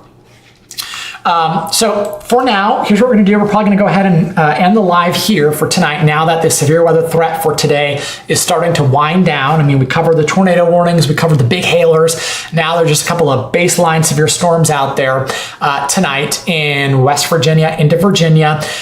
If you have any questions that I didn't get to, feel free to shoot me a DM and I'll get back to you in the next 30 minutes. Any weather questions about where you live or what's ahead for the next couple of days? Somebody asked, will Friday be as bad as our last big storm? It's hard to tell. We're still 5 days out. So we can only look at the general weather pattern and see that it's favorable for severe weather. Can't really get into the specifics just yet. But with that being said, I want to thank everybody for joining tonight. I appreciate your time and your questions. And like I said, if I didn't get to them, shoot me a DM and I'll get back to you here in the next 30 minutes. Stay safe.